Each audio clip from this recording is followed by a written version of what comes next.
The forest was silent. Too silent. We fucked up. I knew it. We all knew it. Worse, this thing knew it had us. But I'll be damned. We are Marines. We were going down screaming, and we were going to make this thing's life a hell it had never met before. Jacoby, report. Nothing. Jacoby, report. Then the screaming hit. Immediate right. 10 meters into the green, and gunfire on top of it. Fast. Panicked. Full auto. The kind of trigger pull a man does when he already knows it isn't going to matter. We pivoted toward it, weapons up, ready for whatever was about to come through that brush. What came through was Jacoby. His body hit the path in front of me with a sickening thud, gurgling on his own blood, eyes already gone. Something had thrown him hard, and whatever threw him was still out there in the trees, and it was not breathing heavy, and it was not moving, and we could not see it. Halloran was screaming Jacoby's name.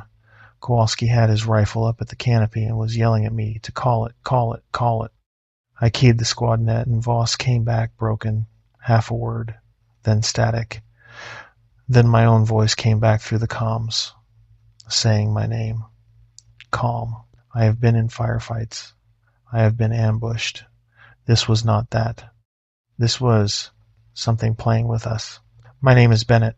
I was a corporal in the 3rd Marine Division when this happened, fire team leader on a 4-man stack, attached to a battalion out of Camp Schwab on Okinawa. I will not give you the unit. I will not give you the operation name. The whole thing got buried so deep that even the people who buried it forgot where, and the only reason I am telling you any of this now is because my chain of command is dead, and the men I served with are dead, and the woman who handed me the non-disclosure paperwork is dead, and the only people left who could come after me for this story are the ones who already let it happen, and they have other problems now. I want to back up. I want to tell you what we were told and what we believed, and how we got from a routine joint training rotation to me looking at the body of one of my Marines lying in the dirt of a forest that was not on any map I had ever been. Issued. The summer of 2013 on Okinawa was hot in a way that does something to your head. The humidity does not break. The sweat does not dry. You sleep in a soaked t-shirt. You wake up in a soaked t-shirt. And the only relief is the typhoons, which are not a relief, they are just a different kind of bad. We were stationed at Camp Schwab on the northern part of the island, near a town called Heniko. If you have ever heard of Schwab, it is probably because of the protests over the runway expansion into the bay. Local people sat in kayaks for years, trying to stop the construction. The base did not care. The Marines did not care. Most of us never thought about it. What I cared about in that summer was finishing my 2nd pump and going home.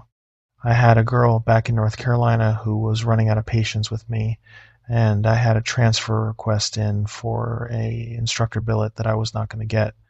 And I had 3 years left on my contract, and I was already counting them in months.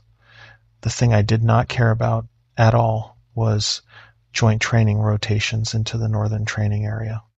I had done 2 of them already. The Jungle Warfare Training Center sat up there in the hills above Schwab, and the rotations were always the same. Land navigation, helocasting drills, patrolling through banyan trees, in the wet heat, with leeches, finding every part of you that was not covered. Hot food at the end if you were lucky, cold rations if you were not. The warning order came down at 0400 on a Tuesday in late August. I remember the time, because I had just gotten back to the barracks from a head call, and Halloran was sitting up in his rack reading the order on his phone with the screen brightness all the way up. He looked at me when I came in and he said, "What the hell is a joint containment support mission?" I said, "I don't know," and I lay down. I did not sleep. None of us slept much that night. The order was vague in a way that orders are usually not. It said, we were attaching a fire team to a JSDF element conducting field operations in the northern sector of the training overlay. It said we were providing security and containment support. It said the operation was designated sensitive and that all communications and movement would be coordinated through a liaison officer. It said the mission window was 72 hours. What it did not say was what we were containing. I figured we would find out at the brief. We did not find out at the brief. The brief was at 0700 in the company COC, and the only people in the room were me, my fire team, Staff Sergeant Voss, and the company commander, Captain Bell. Bell was a Mustang. Came up through the ranks. He was about as straight a shooter as you got in that battalion, and the fact that he was reading off a slide with no read ahead and no questions allowed was the first thing that bothered me. He gave us a map of the training area with a sector circled in red. The sector was up against the eastern edge of the JWTC boundary, in a part of the overlay that was marked on our maps as restricted access. Bell said we were going to be inserted by truck to a staging point at the southern edge of the sector at 1500. We would link up there with a JSDF unit. The JSDF unit had operational lead. We would follow their tactical guidance. We would maintain a defensive perimeter where directed. We would not fire unless fired upon, and we would not, under any circumstances, leave the perimeter once it was established. Halloran asked what we were defending against. Bell said, "That information is not at your level." I asked what the rules of engagement were if we made contact. Bell said, "The JSDF element will provide rules of engagement on the ground." Kowalski asked, "Sir, are we expecting contact?" Bell did not answer. He looked at his slides for a long second, and then he looked at us and he said, "Gentlemen, this is not a complicated mission. You hold a perimeter. You let the JSDF do their job. You come home in 3 days. If you have any questions about your role, ask Staff Sergeant Voss, who will be embedded with your team for the duration. Dismissed." We were dismissed. We walked out of the COC into the heat. Halloran lit a cigarette, and Kowalski stared at him until he gave him one too. Jacoby, who never smoked, took one anyway and held it without lighting it. Halloran said, "That was the weirdest brief I have ever sat through." Voss came out of the COC behind us. Voss was a staff sergeant on his third tour, prior infantry, prior recon, the kind of NCO who you knew was lifer the first time you met him. He had been with our company for about 6 months.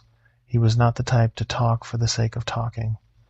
He came up to us and he said, "Get your gear staged for 1500 combat load, plus 3 days of rations, plus extra batteries, plus extra water." He looked at me when he said the next thing. He said, "Bennett, draw an extra basic load of 5.56 and one extra 240 for Halloran. Thermals for everyone, NVGs for everyone, primary and backup." I said, "Staff Sergeant, that is a lot of ammo to defend a perimeter." Voss said, "That is what you are drawing." Kowalski asked, "Staff Sergeant, what are we walking into?" Voss looked at all 4 of us. He did this thing he did when he was trying to decide how much to say, where he chewed the inside of his cheek and looked just past your shoulder. He said, "I do not know. I have not been told. What I have been told is that the JSDF asked for us specifically, and that the request went up through Marine Forces Pacific and came back approved at a level that should not have approved it that fast. So we are going heavy. So we are going to do exactly what they tell us to do, and then we are coming home. Are we clear?" We said we were clear. Voss said, "Get your gear." We got our gear. I drew the ammo. The armorer signed it out without asking why we needed that much. The supply sergeant signed out the rations and batteries and water without asking. The whole base felt like a place where everyone had been told not to ask, which is a feeling I had had before, in other places, and which had never preceded anything good. At 14:30 we were staged at the motor pool with our gear. Voss was there in full combat load, plate carrier, helmet, his M4, his sidearm. He had a radio on his back I had not seen him carry before, an encrypted brick that was not standard issue. He saw me looking at it and he said nothing. At 14:45, 3 trucks pulled into the motor pool. 2 were standard 7 tons. The third was a civilian panel van with no markings, painted a flat dark green that was a shade off from any military vehicle I had ever seen. The driver of the van was Japanese, not JSDF. Civilian clothes. He did not get out. He sat behind the wheel and he stared straight ahead and he did not look at us once. Voss told us to load our gear into the van. Not the trucks, the van. We loaded the van. We climbed in. Voss climbed in behind us and shut the doors. There were no windows in the back. There was a metal partition between us and the driver. The van smelled like cigarettes and something else. I could not place. A chemical smell, like the inside of a pharmacy. The van drove for 40 minutes. We knew that because Voss had a watch on. We did not know which direction. The road got bumpier after about 20 minutes, which meant we had left pavement, which meant we had left the main highway that runs up the spine of Okinawa, and we were on a dirt access road somewhere in the hills. The van took several turns. The driver did not speak. At some point, the van stopped. The doors opened. We got out into a clearing. The clearing was not on any map I had been issued. There was no sign, no marker, no indication of where we were. I looked at the position of the sun, and I looked at where the slope of the land fell away, and my best guess was that we were east of the JWTC boundary by maybe 2 or 3 kilometers, in the part of the overlay marked restricted on our maps. We were not alone in the clearing. There were 6 other vehicles parked under camo netting at the far end. 2 were JSDF trucks, the standard light troop carriers. 4 were civilian vehicles, all panel vans, all the same flat green. There were maybe 20 people in the clearing. Most were JSDF in the standard ground forces uniform, with their unit patches blacked out. A few were in something else, black BDUs with no insignia at all. Plate carriers without any of the standard JSDF webbing, faces blanked. The black BDU guys were carrying weapons I did not recognize. They had standard rifles, Howa Type 89s, but they also had things slung across their backs that looked like nothing I had been trained on. Long tubes, cylindrical, wrapped in some kind of fabric. One of them was carrying a wooden box on a strap. Another had something that looked like a flare gun but bigger, with a wider muzzle, like a small mortar. In the center of the clearing was a folding table with maps spread on it. Standing at the table was a Japanese officer in JSDF uniform. He was older than the others, maybe 50, with a face that had been lived in. He looked up when our van pulled in. He did not wave. He did not approach. He waited for us to come to him. Voss led us across the clearing. The other Marines in the clearing, and there were 3 more, 2 riflemen and what looked like a corpsman, were already there. They had been brought in earlier. They looked at us when we walked up, and one of them, a sergeant from 1st Battalion whose name I never learned, gave Voss a nod that said, "You are about to find out what we already know, and I am sorry." The Japanese officer at the table introduced himself through an interpreter who stood to his left. The interpreter was a young Japanese man in civilian clothes, glasses, very precise English with a slight British accent.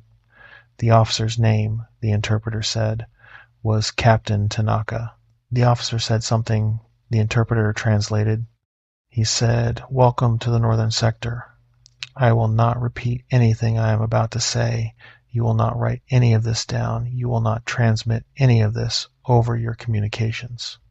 If at any point during this briefing you feel that you cannot continue with this assignment, you will inform Staff Sergeant Voss, who will arrange for you to leave this clearing under escort. Once you leave this clearing, you will not return.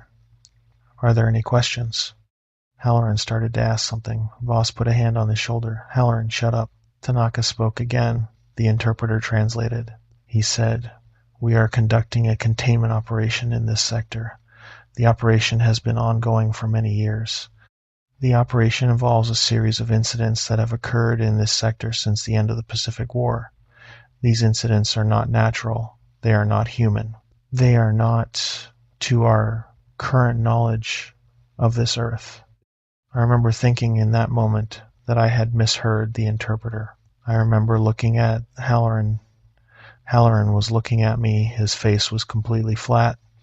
He had heard it the same way I had heard it. Tanaka kept talking. The interpreter kept translating. The other Marines in the clearing did not react. They had already heard this. They were looking at the ground, or at their boots, or at the trees behind us. Tanaka said, "We do not require you to believe anything we are going to tell you. We require only that you follow the instructions you are given." The men with me, The men in the black uniforms are members of a unit you will not be told the name of. They will conduct the operation. You will hold a defensive perimeter at a location they will direct you to. They will mark the perimeter with iron stakes and salt lines before you arrive at the position. You will not move past these stakes for any reason, regardless of what you see, regardless of what you hear, regardless of who you believe is calling for you. Do you understand? I said, Sir, I understand the instructions. I do not understand the situation. Tanaka nodded as if this was the right thing to have said. Through the interpreter, he said, Nobody understands the situation. We have been working in this sector for 64 years. We do not understand the situation. We only understand how to contain it. You will not be asked to understand. You will be asked to hold a line. Kowalski asked, Sir, what is on the other side of the line? Tanaka looked at Kowalski for a long time. Through the interpreter, he said, something that should not be there. He let that sit. Then he pointed to the map on the table. He showed us our position. He showed us the location of the perimeter we would be holding. He showed us the location of the operation site, which was inside the perimeter, about 300 meters in a small clearing surrounded by old-growth banyan. He showed us the routes we would take to get to the perimeter, which were not on any of our maps, and which appeared to be old logging roads that had grown over. He told us the operation would commence at 2200. We had about 6 hours to move into position. He told us the operation would last until first light, or until containment was achieved, whichever came first. He told us that under no circumstances would we cross the stake line. He told us that under no circumstances would we leave the perimeter to assist any member of the operation, even if we believed they were in distress, even if they were calling for us, even if we could hear them screaming. He told us, especially, not to trust voices. Halloran asked what that meant. Tanaka, through the interpreter, said, You will know what it means before the night is over. I am sorry that you will know it. That was the end of the brief. The Marines from 1st Battalion got up and started moving toward their gear. Voss told us to do the same. I picked up my pack, and I slung my rifle, and I started walking, because I did not know what else to do. The sun was high and hot, and the air smelled like wet earth, and the trees at the edge of the clearing were still and green and absolutely normal looking. There were birds in the trees. There were insects. I could hear them. The forest looked like every other piece of forest I had ever seen in northern Okinawa. It looked completely normal. I told myself that whatever we were about to do, the JSDF had been doing it for 64 years. They had a system. The system worked. We were going to hold a line. We were going to come home in 3 days. The captain at the brief that morning had said it was not a complicated mission, and at the time I had not believed him. And now, standing in that clearing with a pack on my back and a rifle on my shoulder, I made myself believe him. I made myself believe him for the next 4 hours. It was the last 4 hours of my life that I believed any of it. We moved out at 1600. Voss took point. I took the second slot. Halloran was behind me. Jacoby was behind Halloran. Kowalski was at trail. 2 of the JSDF black uniform guys walked with us, one ahead of Voss and one behind Kowalski. They did not speak. They did not signal. They moved through the brush without snapping a single twig, which was a thing I had always thought was an exaggeration in books until I saw a man do it for an hour. The route they took us on was not a trail. It was the suggestion of a trail. An old logging cut overgrown for 40 years, with the ground spongy from decades of leaf fall and banyan roots crisscrossing every step.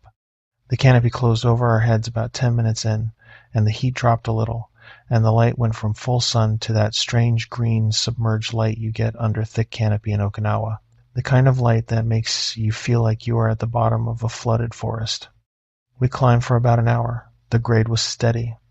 The ground got rockier. We crossed 2 small streams. The black uniform guy in front of Voss stopped at each stream and crouched and looked at the water for a long time before letting us cross. I do not know what he was looking for. I do not know if he found it. About 45 minutes in, my compass started doing something strange. I had a Kamenga Lensatic standard issue tritium needle, the kind of compass that does not screw up unless you put it next to a vehicle or hold it over an iron deposit. I had been pulling it out every 5 or 10 minutes to check our heading.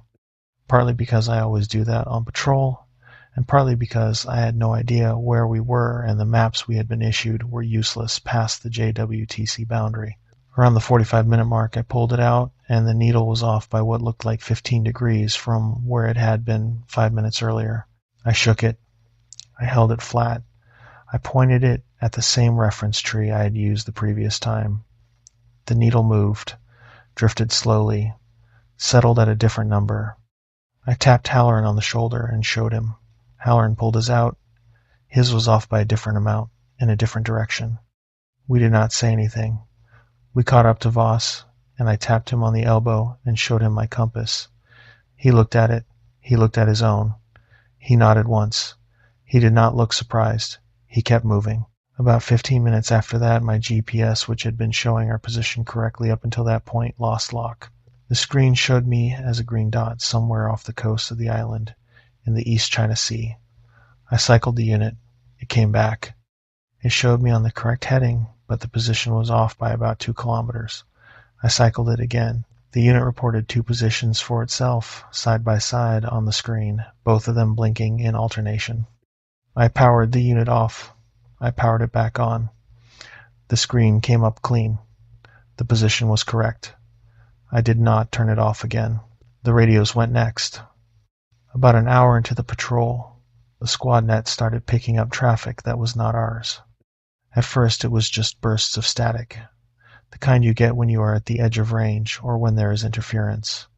Then the static started having a rhythm to it, like someone tapping out a pattern. Then there were voices, faint, underneath the static.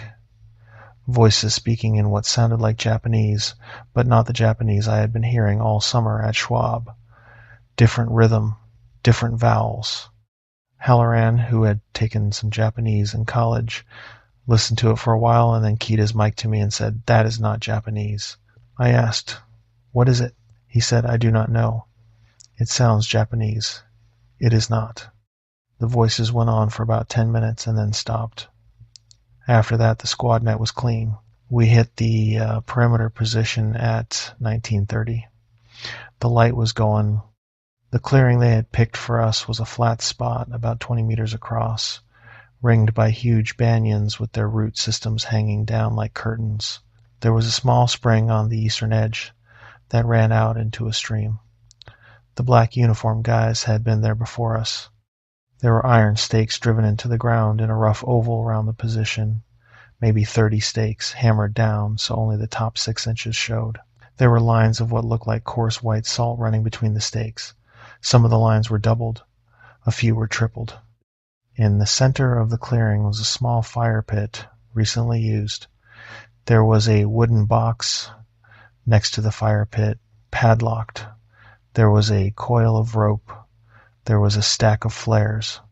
There was a small wooden crate that I assumed was ammunition, until one of the black uniform guys opened it, and I saw it was full of more iron stakes, neatly packed, with a small wooden mallet on top. The black uniform guy who had walked with Voss took us to the southern edge of the perimeter. He pointed at a section of the stake line, and through the interpreter, who had walked up the trail with the rear element and arrived just after us, he said, "This is your sector. You will set up your gun position here. You will face south. You will hold this line. Do not cross the stakes. Do not let anything cross the stakes from outside. If anything crosses the stakes from inside, going out, you will let it go. Do you understand?" I asked, "What is going to be inside the stakes?" The interpreter spoke to the black uniform guy. The black uniform guy answered shortly.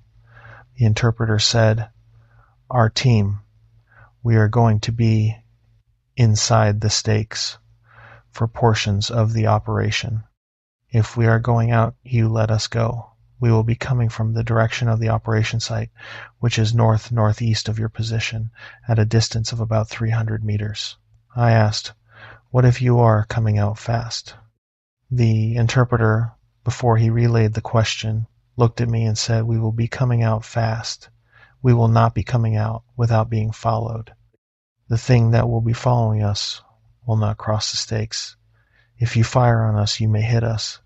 Do not fire. Do not fire at anything you see following us. Do you understand? I said I understood. He said, good. He turned to Halloran and asked the same question. Halloran said he understood. He asked Jacoby. Jacoby said he understood. He asked Kowalski. Kowalski stared at him for a second and then said, I understand, but I want to be on the record that this is the most fucked up brief I have ever heard. The black uniform guy, through the interpreter, said, that is on the record. Welcome to the sector. He walked away. We set up. Halloran set the M240 up on its bipod facing south through a gap in the brush that gave us about 30 meters of clear field of fire down the slope. I took the right flank with my M4. Jacoby took the left. Kowalski set up behind us as second gunner and ammo handler.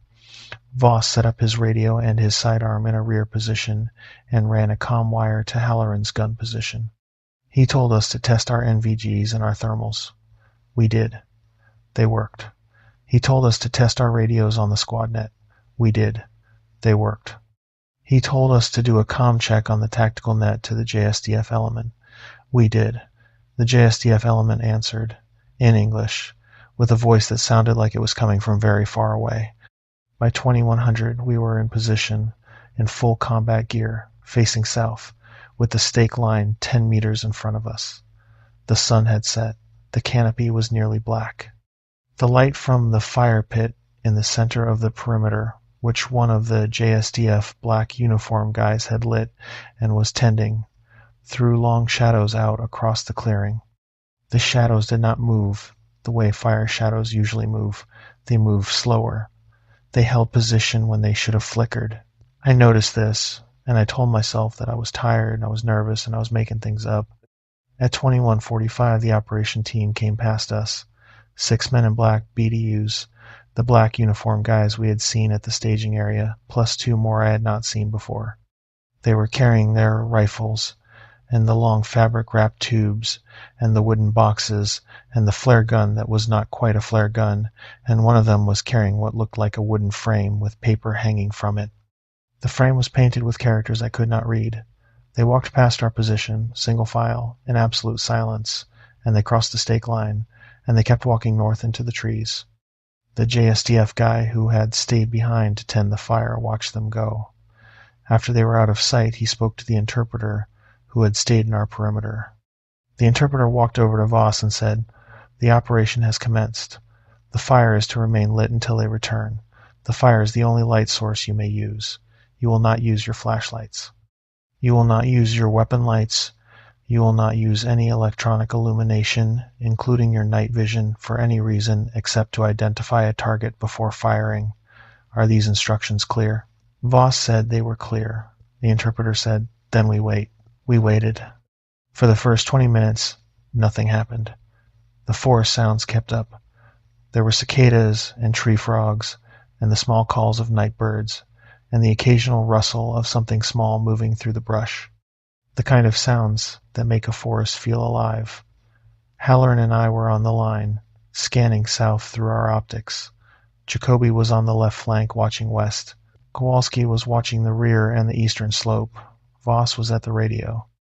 The interpreter was sitting cross-legged near the fire with his eyes closed, and I could not tell if he was praying or if he was just very tired.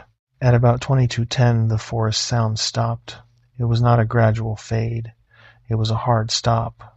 1 second the cicadas were going, the tree frogs were going, the small rustles in the brush were going, and the next second all of it was gone, like someone had flipped a switch. Halloran said, on the squad net, you hearing this? I said, yeah. Kowalski said, what the fuck? Voss said, hold position, eyes out. We held position. We watched the southern tree line. The fire crackled behind us. The wind, which had been moving through the canopy in soft pulses all evening, was gone too. The branches above us were not moving. The leaves were not moving. The smoke from the fire went straight up in a column that did not bend. Halloran said, on the net, this is wrong. Voss said, hold the line. I scanned south through my optic. The tree line about 30 meters down the slope was still. I went to my thermal, briefly, just to look. The thermal showed me what I expected to see, cool air. Cool ground. The slightly warmer trunks of the trees holding heat from the day. Nothing moving. Nothing warm that should not be warm. Then, at the very edge of my thermal field, at about 25 meters distance, almost behind a banyan trunk, I saw a shape that registered warm, about human warm. Not quite the right size for a person. A little taller, a little narrower. The shape did not move. I held on it. I looked away. I looked back. The shape was still there. I keyed up to Halloran on the squad net, and I said, "You got something at my 2 o'clock, 25 meters behind the banyan with the split trunk." Halloran said, swinging. He swung the gun. He went to thermal, he said. "I got it. It is just standing there." Voss said, "On the net, do not engage. Identify before engaging." I went to my optic again. Through the optic, with no light enhancement, just a small bit of moon coming through the canopy gap, the area behind the banyan was dark. I could not see anything there. I went back to thermal. The shape was still there. Same place, same warmth signature, not moving. Halloran said, "On the net, it has not moved in 30 seconds." I said, "Hold." I watched the shape. I watched it for a full minute. It did not move. The thermal signature was perfectly stable. No breathing pattern. No shift in heat distribution. A person standing still has a heat pattern that shifts slightly with breathing, with the heart pumping blood through the chest. This signature was uniform. Halloran said, "On the net, that is not a person." I said, "On the net, hold position." The shape moved. It did not move the way a person moves. It did not step. It did not shift its weight. The shape was in one place, behind the banyan, and then in the next thermal frame the shape was 3 meters to the left, behind a different tree. There had been no transition. The thermal signature blinked from one position to another like a single frame had been deleted from the middle of a video. Halloran said, "On the net, did you see that?" I said, "On the net, yes." Kowalski said, "On the net, what just happened?" The shape moved. Again. Same way. 30 meters out, now 10 meters to the right of where it had just been. Then it was gone. Just gone. The thermal field, where it had been, was cool again, the trees holding their day heat, the ground giving up its warmth to the night air, no anomaly anywhere. Halloran said, "On the net, where did it go?" I said, "On the net, I do not know." Voss came up on the net. He said, "All stations, report. Did you have visual contact with anything outside the line?" I said, "I had a thermal contact at 25 meters, 2 o'clock from my position. The contact moved without transitioning. The contact then disappeared." Halloran confirmed. Voss said, "The JSDF team has moved into the operation area. We are not going to call this in unless it crosses the stake line. Hold position. Eyes out. If it moves toward the line, identify the target before firing. Do you copy?" We copied. We held position. The forest sounds did not come back. About 10 minutes later, the first scream came from the operation area. It came from north-northeast, exactly the direction the JSDF team had moved into. It was a man's voice. It was not screaming a word. It was just screaming. The sound carried a long way through the canopy and seemed to come from further off than 300 meters, as if the trees were not muffling it the way trees should muffle sound at that distance. The interpreter, sitting at the fire, opened his eyes. Voss said, "On the net, hold the line, do not move." The screaming kept going. It was joined by another voice, also screaming, then by what sounded like rifle fire, several short controlled bursts, then a sustained burst, then a single shot, then nothing. The screaming continued for about 10 more seconds, and then was cut off, hard, like it had been edited out. Then the rifle fire started up again. Different position, same direction. I could hear it well enough to count the rounds. Someone was firing aim shots. Slow, deliberate, the way you fire when you have a stable platform and a target you can see. 12 rounds. Pause. 3 rounds. Pause. A different weapon system, lower pitched, opened up. Then a flare popped. somewhere over the operation area, throwing a faint pinkish light through the canopy that I could see from my position. The flare hung in the air for about 30 seconds. During those 30 seconds, the sounds of the engagement got louder, and I could hear, mixed in with the rifle fire and the flare, something else. A high-pitched keening sound. Not a human scream. Not an animal cry. Something that did not match any sound I had heard before. It came in pulses, 3 or 4 seconds apart, and each pulse made my teeth ache, like I was standing too close to a speaker that was emitting at a frequency just below my hearing range.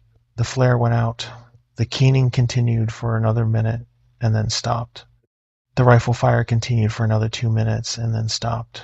Then there was silence. The squad net came alive. A voice came through, in English, with a strong Japanese accent. It said, "This is Sector Lead. We have casualties. We are continuing the operation. Do not break perimeter. Do not respond to anything you hear. Repeat. Do not respond to anything you hear. Acknowledge." Voss said, "Sector. This is southern perimeter." Acknowledged. The radio went quiet. Voss came up on the squad net. He said, "All stations, hold position. The operation is continuing. We hold the line." Halloran said, on the net, "Staff Sergeant, what was that keening sound?" Voss said, on the net, "The contact.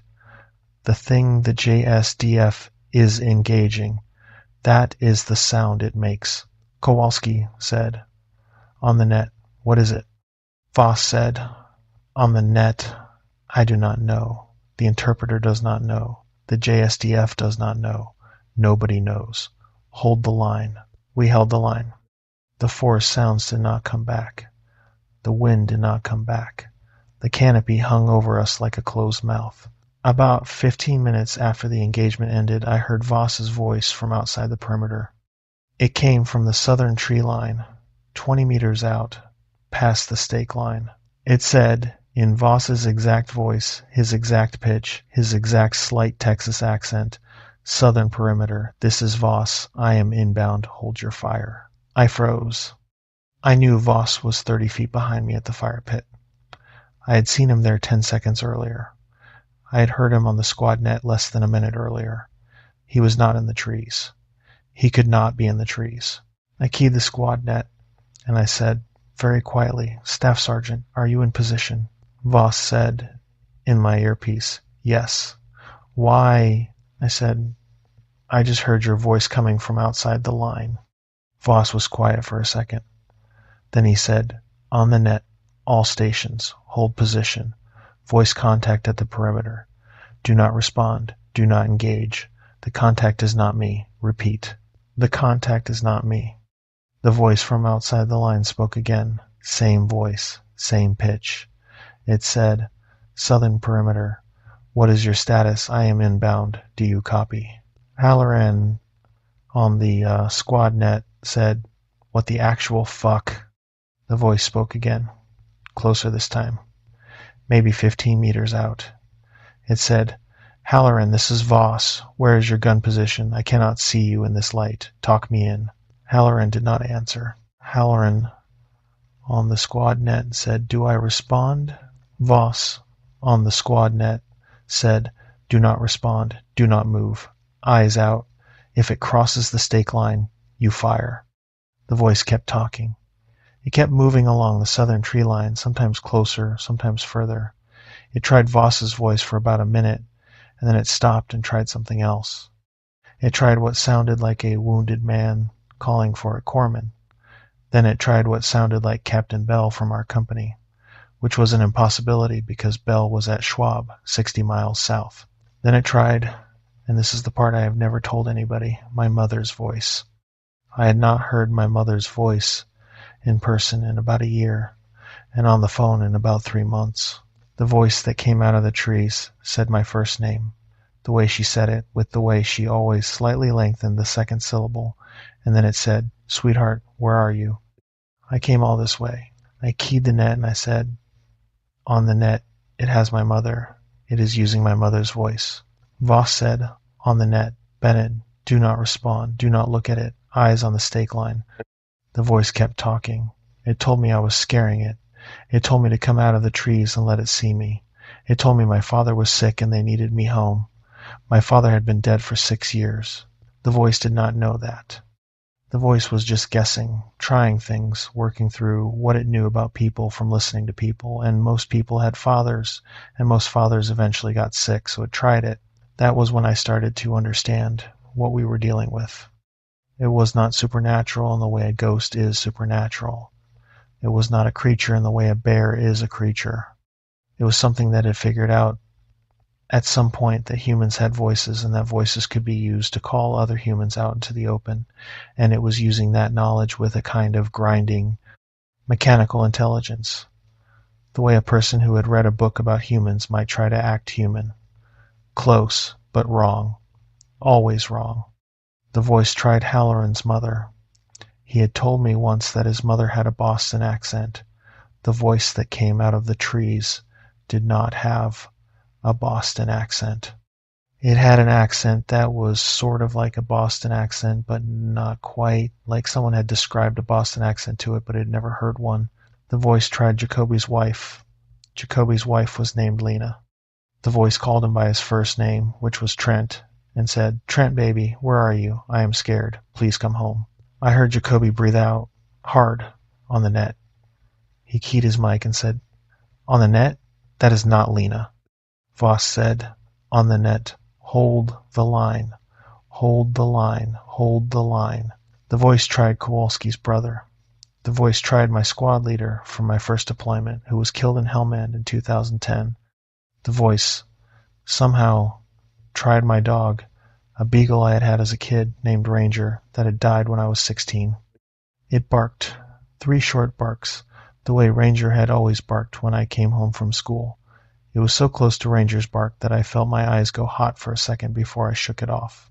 The voice tried things for about an hour. Then the voice stopped trying things, and the forest got quiet again, and the silence was worse than the voices had been. In the silence I could hear my own breathing. I could hear Halloran breathing.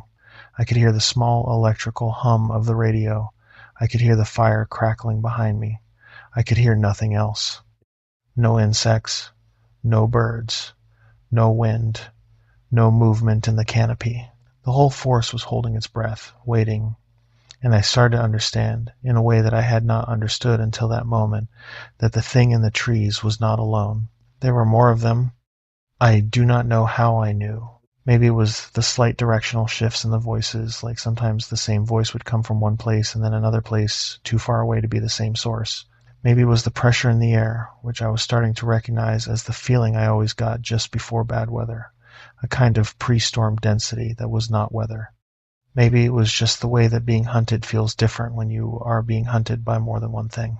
I keyed the net, and I said, "On the net, Staff Sergeant, I think there is more than one of these out there."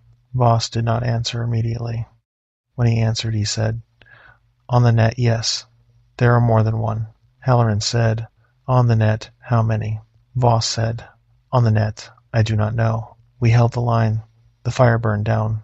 The interpreter had not moved from his cross-legged position.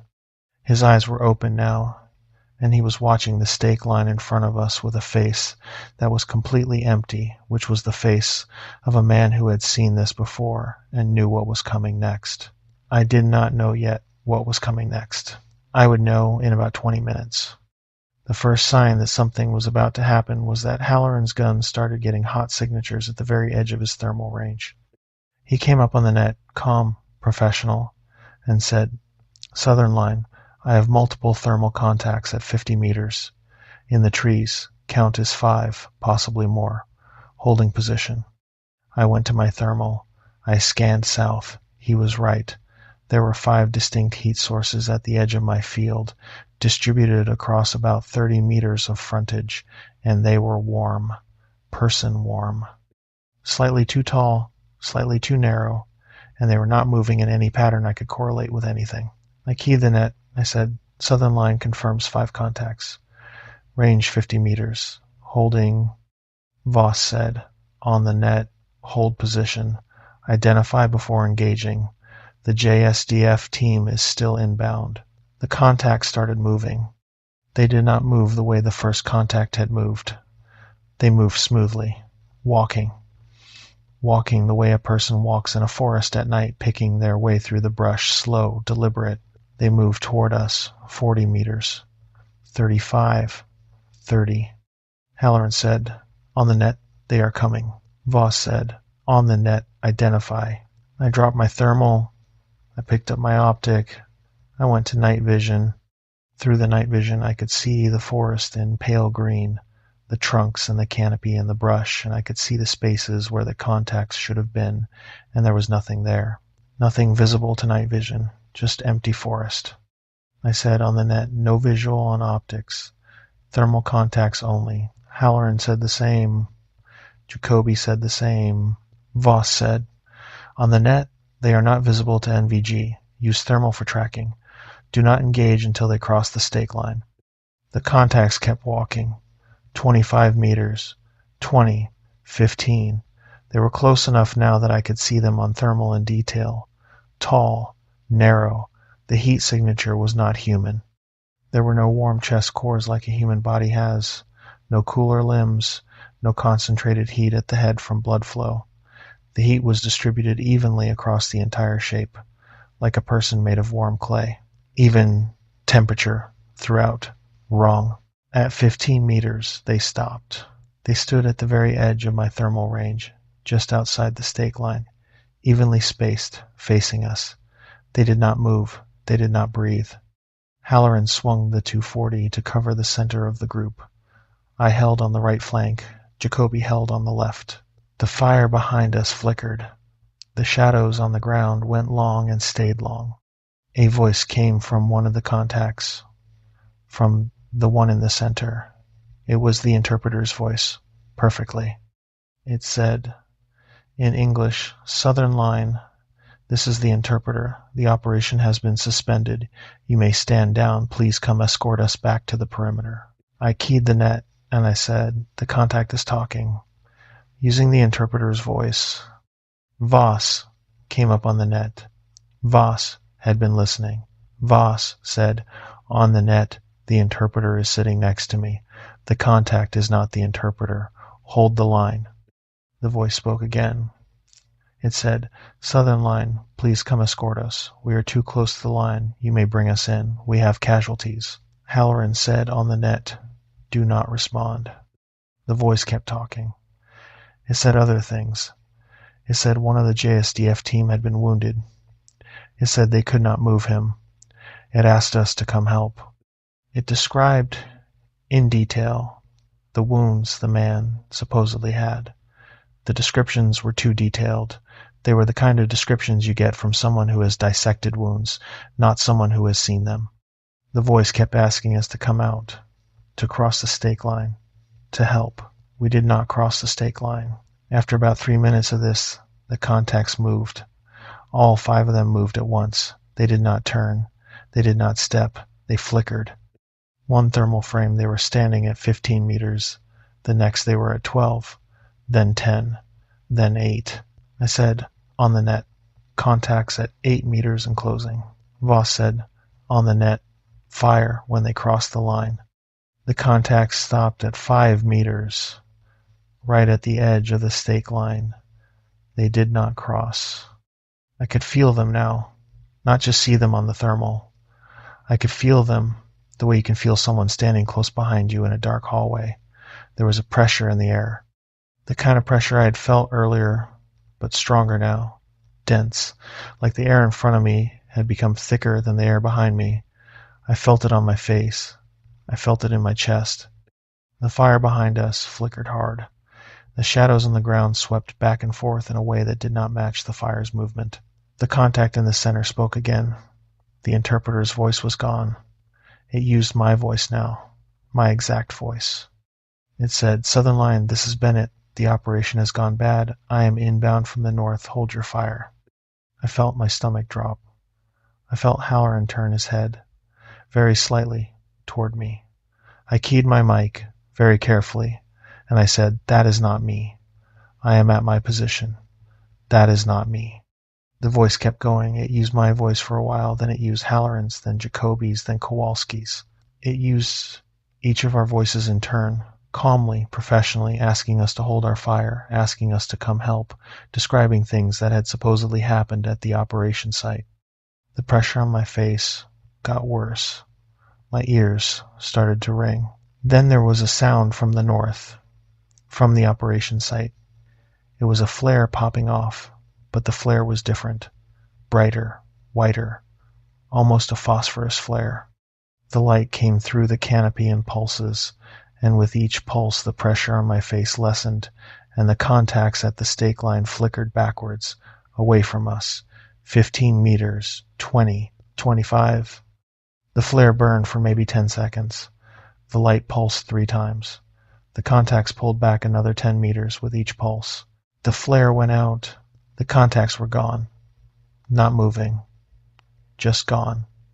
The thermal field showed cool air, cool ground, the trees holding their warmth. Nothing else. The squad net came alive.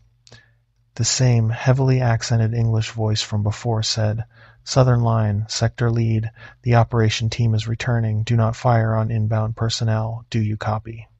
Voss said, "On the net, copy. Do not fire on inbound." 3 minutes later, the operation team came down the slope. There were 5 of them now. 6 had gone in. There were 2 stretchers. One stretcher had a body on it under a poncho liner, fully covered. The other had a man on it, alive, screaming softly, with his hand pressed against the side of his head. The remaining 4 black uniformed guys were carrying the stretchers and walking with their rifles slung. They came through the stake line one at a time, in the gap they had marked for foot traffic, and they walked into the perimeter, and they laid the stretchers down near the fire. The interpreter got up. He went to the man who was screaming. He spoke to him in Japanese for a long time. The man was not really screaming, I realized, when I looked at him in the firelight. He was making a high, continuous sound that had no words in it. The sound did not stop when the interpreter spoke to him. It did not stop when the interpreter put a hand on his shoulder. It just went on, soft, even, like a pressure release valve venting. The man under the poncho was dead. The black uniform guys had wrapped his head and his upper body completely. I could see the shape under the liner. The shape was not the right shape for a man. The senior black uniform guy came over to Voss and the interpreter. He spoke to the interpreter for a few minutes. The interpreter, his face very tight, came over to me. He said, "The operation has not been completed. The contact has not been resolved. The team is going back in at 0100. They will need a covering force during the second insertion. You will provide that covering force." I said, "What does that mean?" He said, "Your team will move with our team to a forward position closer to the operation site. You will hold a smaller perimeter at that position while our team conducts the operation. You will need to move now, while the contact is at low activity. You will move quietly. You will not use lights. You will follow our point man. Do you understand?" I said, "I understand." I did not understand. I keyed the net and I gave the order, and we broke down our position, and we packed our gear, and we lined up behind the black uniform point man. And at 23:45, we walked out of the southern perimeter through the gap in the stake line, and I felt the line behind us, and I felt the air get heavier as we moved past it. And I knew we had just stepped out of the only safe ground we had been standing on all night. The forward position was about 150 meters north-northeast. We moved through the canopy in a wedge with the black uniform guys covering our flanks. We moved slow. We moved quiet. The forest was still silent. The pressure was back, heavier now, like walking through still water. Every step took effort. The air resisted me. We hit the forward position at 0015. The position was a slight rise, maybe a meter higher than the surrounding ground, ringed by a smaller stake circle that had been set up earlier in the day. The stakes here were closer together. The salt lines between them were wider. There was no fire. The position was lit only by a small chem light in the center, hooded so it could not be seen from outside. The black uniform guys had us set up in a tight defensive ring. Halloran on the southern arc with the 240, me on the eastern arc with my M4, Jacoby on the western arc, Kowalski on the northern arc, watching the direction the operation team would be moving in, Voss in the center with the interpreter and the radio. The operation team prepared to move. They unwrapped the long fabric tubes. The tubes were not weapons, exactly. They were wooden poles wrapped in paper, covered in characters. Each pole had a small bell at the top and a sharp iron tip at the bottom. They opened the wooden boxes. The boxes contained more salt, in coarse white granules, packed in waxed paper bundles. They lit incense from the chemlight in the center. The smell was sharp, acrid, nothing like temple incense, more like burning rubber than burning wood. The senior black uniform guy spoke to the interpreter, who came over to me and said, very quietly, when the operation begins, you will hear screaming again. You will hear our voices. You will hear, possibly, the voices of your own team. You will not respond. You will not break the perimeter. If anything crosses the stake line from outside, you will fire on it without hesitation. Phosphorus rounds are preferred, tracer rounds, anything bright. Conventional ball ammunition will not stop it, but it will distract it. Do you understand? I said, I understand. He said, good. The operation begins now. The operation team moved out of our perimeter. They walked north with the wooden poles and the salt and the incense, and they passed out of sight in maybe 30 seconds. We waited. Voss came up on the squad net. He said, on the net, all stations, this is Voss. The operation team is in motion. We hold the line. If the contact appears, we engage. If anybody hears a voice they recognize, you do not respond. You acknowledge over the net only. Do you copy? We copied. I held the eastern arc. The chem light in the center threw a small ring of green light across the ground. Past the ring, the canopy was nearly black. My night vision picked up trunks and branches in pale green. My thermal, when I cycled to it, picked up nothing. The forest was empty. About 10 minutes after the operation team had moved out, the screaming started again. The same direction, the same pattern as the first engagement. Multiple voices, rifle fire, the keening sound, the pulse of a flare popping off. This time the engagement was closer. I could hear the voices clearly. They were not all Japanese. One of the operation team was an American, I realized. He was screaming in English, screaming for a corpsman, screaming for someone named Jenkins to get up, you have to get up. The screaming went on for maybe a minute with rifle fire underneath it, and then was cut off.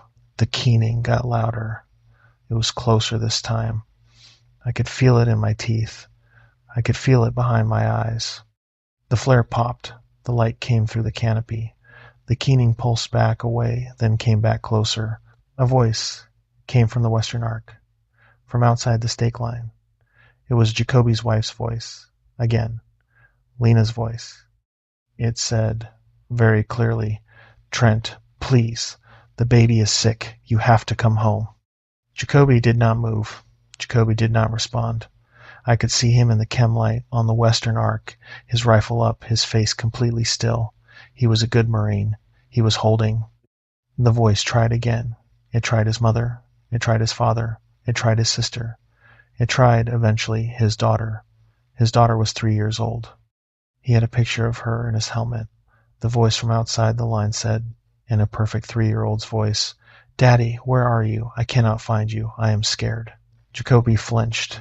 Just slightly. I saw his shoulder twitch. He did not look. He did not respond. The voice kept trying his daughter. It cried. It begged. It said it was hurt. It said something was chasing it. It said it could see Daddy and it was running, but Daddy would not look up. I heard a small wet sound. I looked over at Jacoby. He was crying. Tears were running down his cheeks and into his beard. He was still holding the line. He had not moved. He had not turned. He had not lowered his rifle. The voice from outside the line said, in his daughter's voice, Daddy, please, look at me. Jacoby did not look. The voice said in his daughter's voice, Fine then, I am going inside the trees with the man. Goodbye, Daddy. The voice stopped. Jacoby was shaking now. Not big shakes, small shakes, the kind a man makes when he is holding himself together with everything he has. I keyed the net very quietly and I said, Jacoby, hold the line. It is not her. Hold the line. Jacoby keyed back. His voice was very small. He said, I know. I am holding. The force was quiet for a while. Then the engagement at the operation site started up again, and the pressure came back, and the air got thick, and the contacts came in. This time they came in from the east. I saw them first.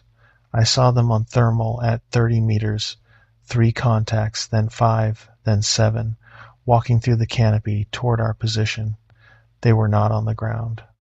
The first time I saw them on thermal at the canopy level, 10 meters up, walking through the branches the way a man walks across a roof, stepping from branch to branch.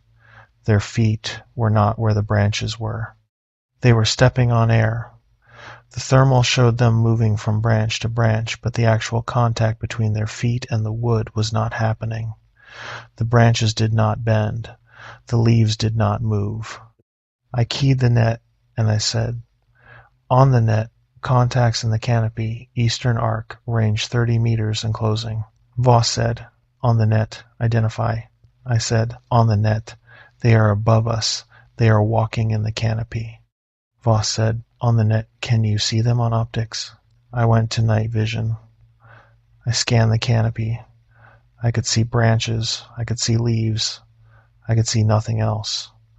The contacts were on thermal only. I said, on the net. Thermal only. Voss said, on the net, hold fire. Do not engage until they cross the line. The contacts came in. They walked along the canopy until they were directly above the eastern stake line. Then they stopped. They stood in the canopy. Looking down, I assumed. Although there were no real eyes I could see, no real faces, just heat signatures shaped roughly like men, distributed across about 10 meters of canopy at a height of maybe 20 feet. The pressure on my face got bad enough that I started to taste copper. Halloran said on the net, Eastern, what do you have? I said, contacts in the canopy, holding position. They have not crossed the line. Halloran said, on the net, I cannot see anything from my arc.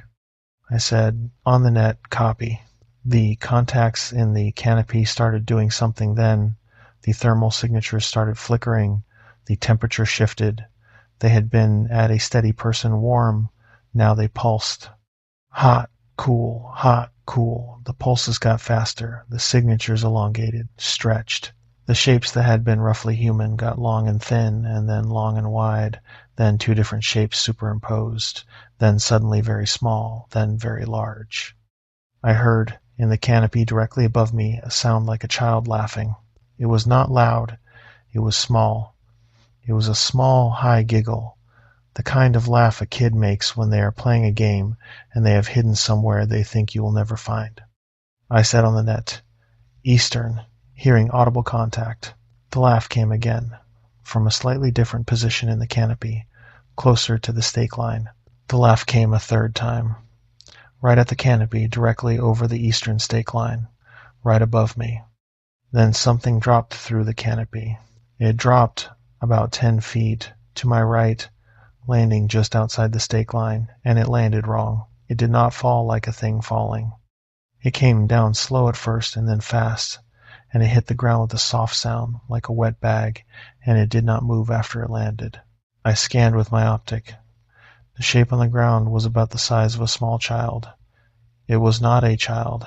It was not anything. It was a shape, roughly human, thin, pale on thermal, lying on its side with its limbs folded under it. I said on the net, contact down, eastern arc, just outside the line, range 3 meters, status unclear. Voss said, on the net, do not approach, do not cross the line. The shape on the ground started to move. It did not crawl. It did not get up. It moved across the ground without using its limbs, sliding, the way a snake moves but flatter, the entire shape gliding forward over the leaf litter. It slid toward the stake line. I tracked it. I had my rifle up. My finger was on the trigger guard, not the trigger. Trigger discipline.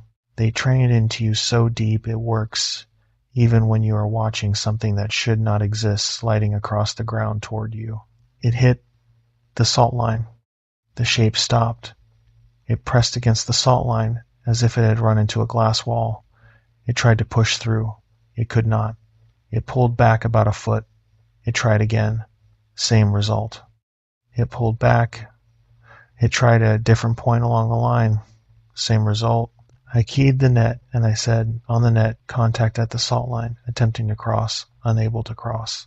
Voss said, on the net, hold fire, watch it, report movement. The shape on the ground started laughing. The same child's giggle, coming up out of the shape on the ground. Soft, high, playful.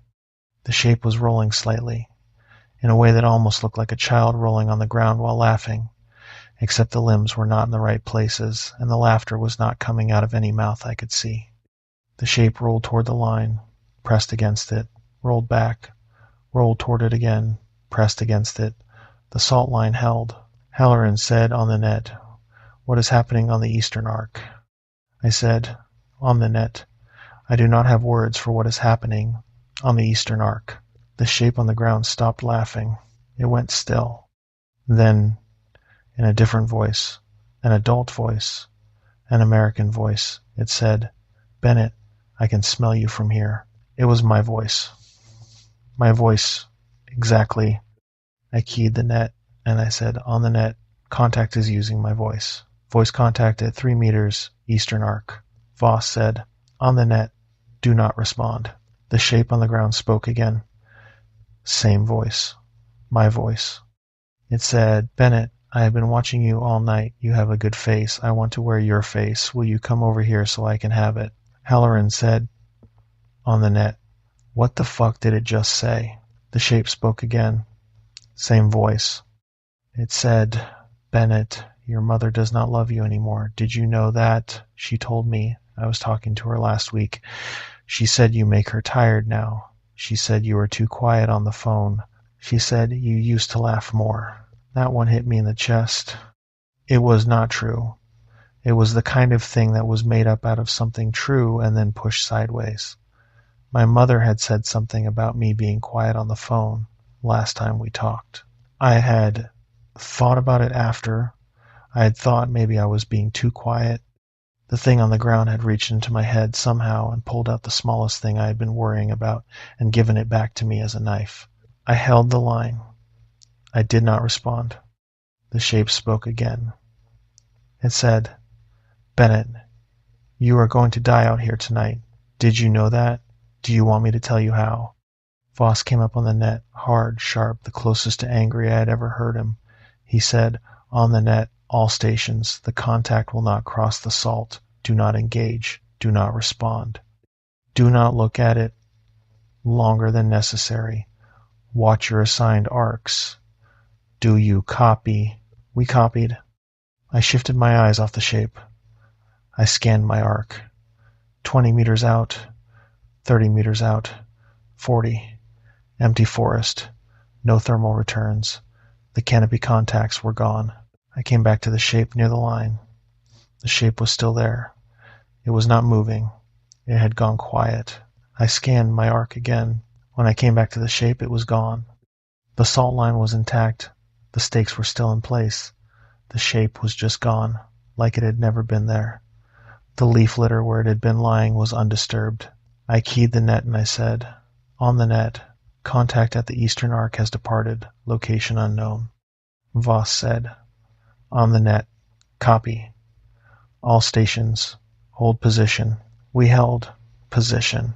The pressure dropped slightly. The keening at the operation site had faded. The forest stayed silent. I started to think, we might make it through this. Then Kowalski went. It happened in a way that I have replayed in my head 1,000 times since. The sequence was fast and clean and there was nothing I could have done. I have told myself that. I have told myself that for 12 years. Kowalski was on the northern arc. He was watching the direction the operation team had moved out in. He was the man who would see them coming back. When they came back, he was about 10 feet from me, in the small ring of the chemlight, his rifle up, scanning his arc. A voice came from his arc, from outside the line, maybe 15 meters out, in the brush, north of our position. The voice was Voss. It said, Kowalski, This is Voss. I am inbound. I am hit. I cannot move. Send a man out to me. Kowalski did not move at first. He keyed his mic. He said, "On the net. Staff Sergeant, are you off position?" Voss, who was 3 feet away from him in the center of the perimeter, said, "On the net. I am at the radio. The voice is not me. Do not respond." Kowalski kept his rifle up. The voice from outside the line spoke again. Same voice. It said, "Kowalski, I am 10 meters out. I am hit bad. I need a man out here to drag me back." Kowalski did not respond. The voice spoke again. It said, "Kowalski, this is Voss. I am ordering you to come out here and pull me back. That is a direct order." Kowalski keyed the net and said, "Staff Sergeant, the voice is giving me a direct order to leave the perimeter." Voss, on the net, said, "Do not respond. Hold the line." The voice from outside the line said, "Kowalski, you are going to leave me to die here. You are going to disobey a direct order. I am bleeding out. Get out here now." Kowalski did not move. The voice changed. It became the voice of Kowalski's brother. I knew this because Kowalski had told us about his brother on the truck ride up. His brother was named Kyle. Kyle had died in a car accident 3 years earlier. Kowalski talked about him sometimes when he was tired. He had a tattoo of Kyle's name on his ribs. The voice from outside the line said, in a voice that I assumed was Kyle's, Kowalski, "Hey man, it is me. I have been here the whole time. You have to come out and get me, please, brother. I have been waiting for you." Kowalski went rigid. Every muscle in his body locked. He keyed the net, and his voice was different now, tight, very controlled. He said, "On the net, it has Kyle. It has my brother's voice." Voss said, "On the net, hold the line. It is not him. Hold the line." The voice from outside the line said, "Kowalski, please. I have been alone in here so long. Please come get me. I cannot find my way out. Please." Kowalski held the line. I watched him hold the line. He was crying, the way Jacoby had been crying. Silent. Tears running down his face. His rifle still up. His eyes still on his arc. The voice tried for about a minute. It said things. It said the name of their dog growing up. It said the name of their grandmother. It said something about the song they used to sing in the back of their dad's truck. The voice knew these things. The voice was somehow finding these things in Kowalski's head and saying them back to him. Kowalski kept holding the line. Then the voice went quiet for a few seconds. Then it said, in Kyle's voice, very softly, very sad, "Kowalski, I am dying. I am dying again right now. Please help me." Kowalski broke. It was not a dramatic break. He did not run. He did not scream. He just stood up from his firing position, slowly, and he turned, and he started walking toward the stake line. He was still holding his rifle. His face was wet. He was not making any sound. I saw him stand up. I keyed the net, and I said, "Kowalski is moving. Kowalski is moving toward the line." Voss came up off the radio. He moved fast. He came across the perimeter at a run. He shouted, "Kowalski, hold position now." Kowalski did not stop. He kept walking, slow and deliberate, toward the gap in the stake line that had been left as a footpath. Voss tackled him. Voss came in hard, low, took Kowalski around the waist and put him on the ground inside the perimeter. They went down together. Kowalski did not fight at first. He just lay there. Voss was shouting at him. Voss was saying, "Kowalski, look at me. Look at my face. You are not Kowalski's brother. You are Voss. You are with me. You are at the perimeter. Look at me." Kowalski was looking past Voss, at the gap in the stake line. He was looking at something behind Voss, in the gap that I could not see. Then Kowalski started to fight. He fought the way a man who does not want to fight you fights, with his eyes still on something else, with his body trying to twist past you. He was strong. Voss was stronger. Voss had a hand on the back of Kowalski's plate carrier and a leg hooked around Kowalski's leg and was holding him down with his full weight. Kowalski said, "My brother is right there. My brother is in the gap. My brother is calling me." Voss said, "No, he is not. Look at me. Look at my face." Kowalski did not look at Voss's face. He twisted. He got an arm free. He punched Voss in the side of the head. Voss took the punch. Kowalski twisted again and got his other arm free and reached for the gap. I saw it then, in the gap, for a second, with my own eyes, not through any optic. Something was standing in the gap, inside the stake line, inside the perimeter. It was tall. It was thin. It looked vaguely like a man, in the way that a coat hanging from a tree branch looks vaguely like a man. The shape was wrong. The proportions were wrong. The arms were too long and the head was too low, and the legs bent in places where legs do not bend. It was darker than the dark around it, like it absorbed light, and there was nothing in it that I could focus on, because every time I tried to focus on a feature, my eyes slid off it and went somewhere else. It was inside the stake line. I had no idea how it had gotten in. I did not ask the question yet. I just keyed my mic and I said, "On the net, hostile inside the line, eastern gap, range 15 meters. Voss heard me. He looked over his shoulder, at the gap, while still holding Kowalski down. The thing in the gap was not moving. It was looking at Voss, looking at Kowalski. Voss said, "On the net, fire, fire, fire." I fired. I put a controlled pair into the center of mass of the shape. The rounds went through. I saw the impact on a banyan trunk behind it. The shape did not react. It did not flinch. It did not move. The rounds had passed through it without touching anything. Halloran swung the 240 around and put a long burst on it. The brass tinked off the hard ground around our feet. The tracers went through the shape and into the trees and did not stop until they were a long way out. The shape did not move. Jacoby fired. Same result. The shape took one step forward. It did not step the way a person steps.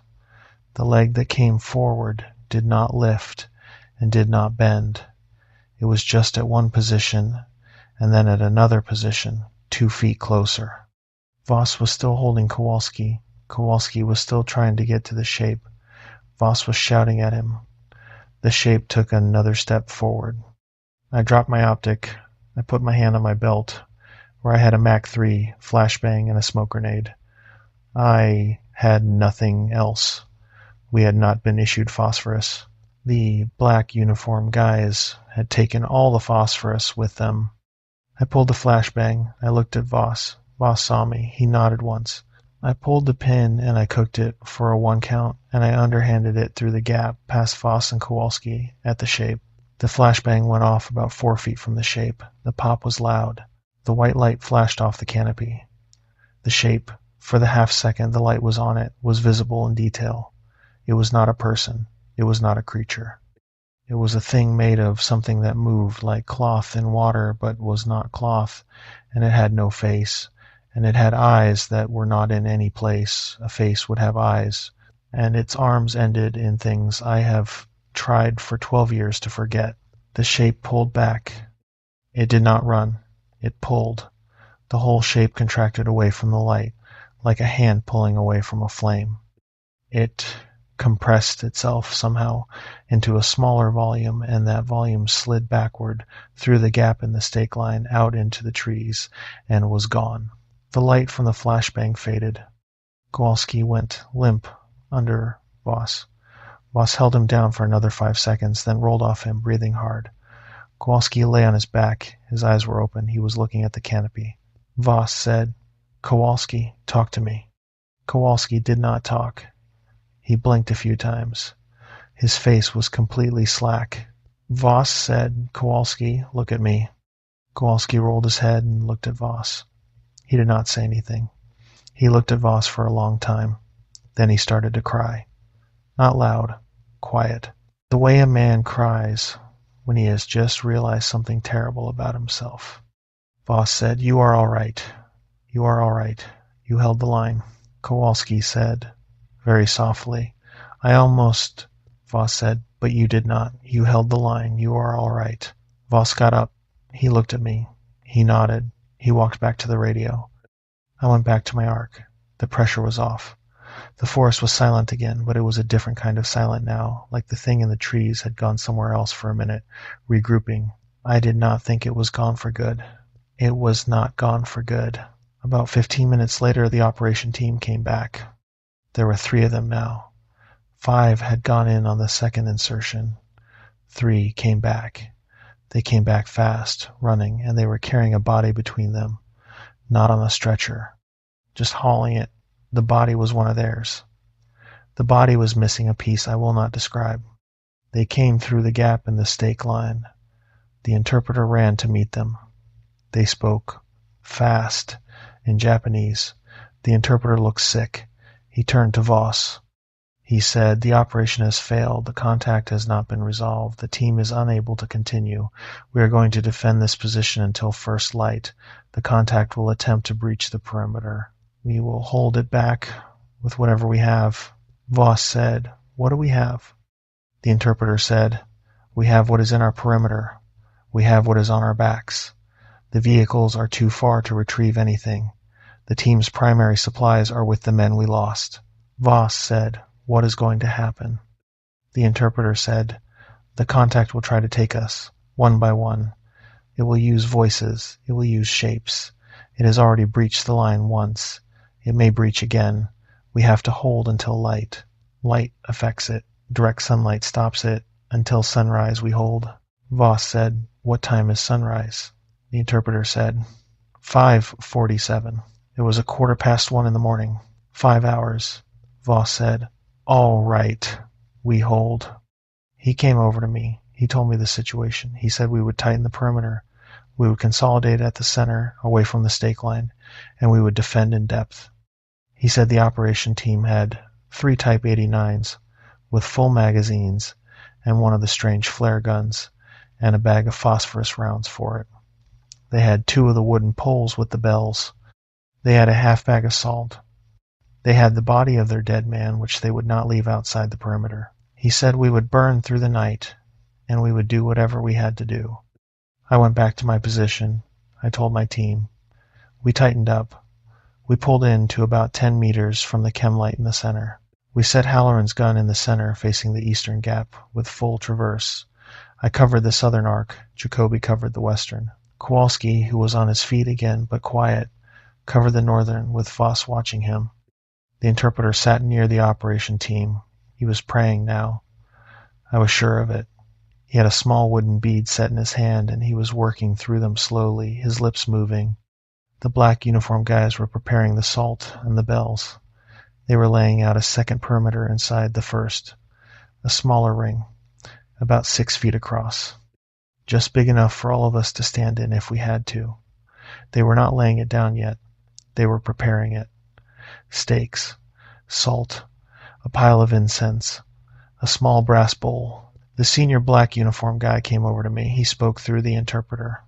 He said, "Your men are going to hold the outer line. If the outer line falls, you will retreat to the inner line. You will help us pull the bodies into the inner line. Anything not human will be left at the outer line. You will not bring any non-human shape inside the inner line. You will not bring any item that has been outside the outer line for more than a few seconds. Do you understand?" I said, "I understand." He said, "Your weapons will work to delay the contact. They will not stop the contact. The contact does not stop. The contact slows when wounded. Bright light is the most effective. Burn anything you can. Burn the body of our dead man if it is necessary to hold the line. He would understand. We have all agreed to this in advance." I said, "Copy."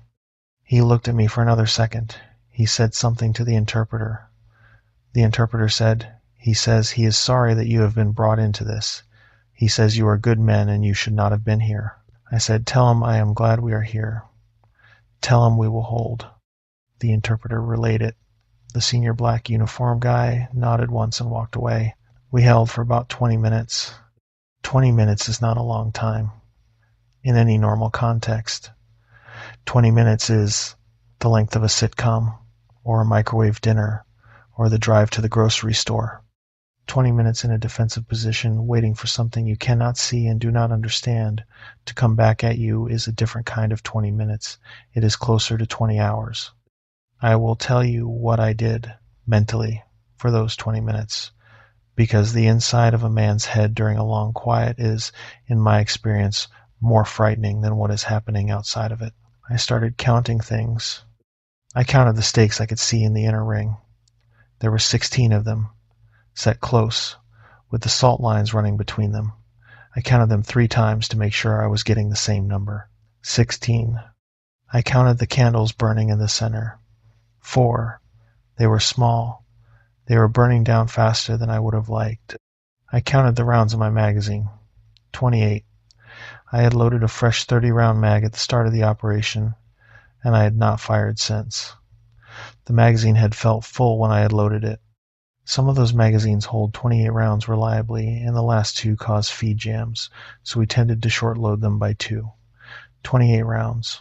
I counted my spare magazines. 6 on my plate carrier. 3 in my drop pouch. 9 total.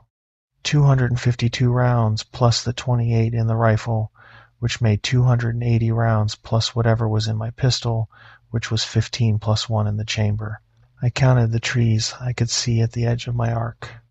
There were 47 of them at the edge of my optics range, give or take, depending on whether you counted the ones that were really just one banyan with multiple trunks. 47 trees. I tried to memorize their positions in case the contact came at me from in front of one of them. I made small notes in my head.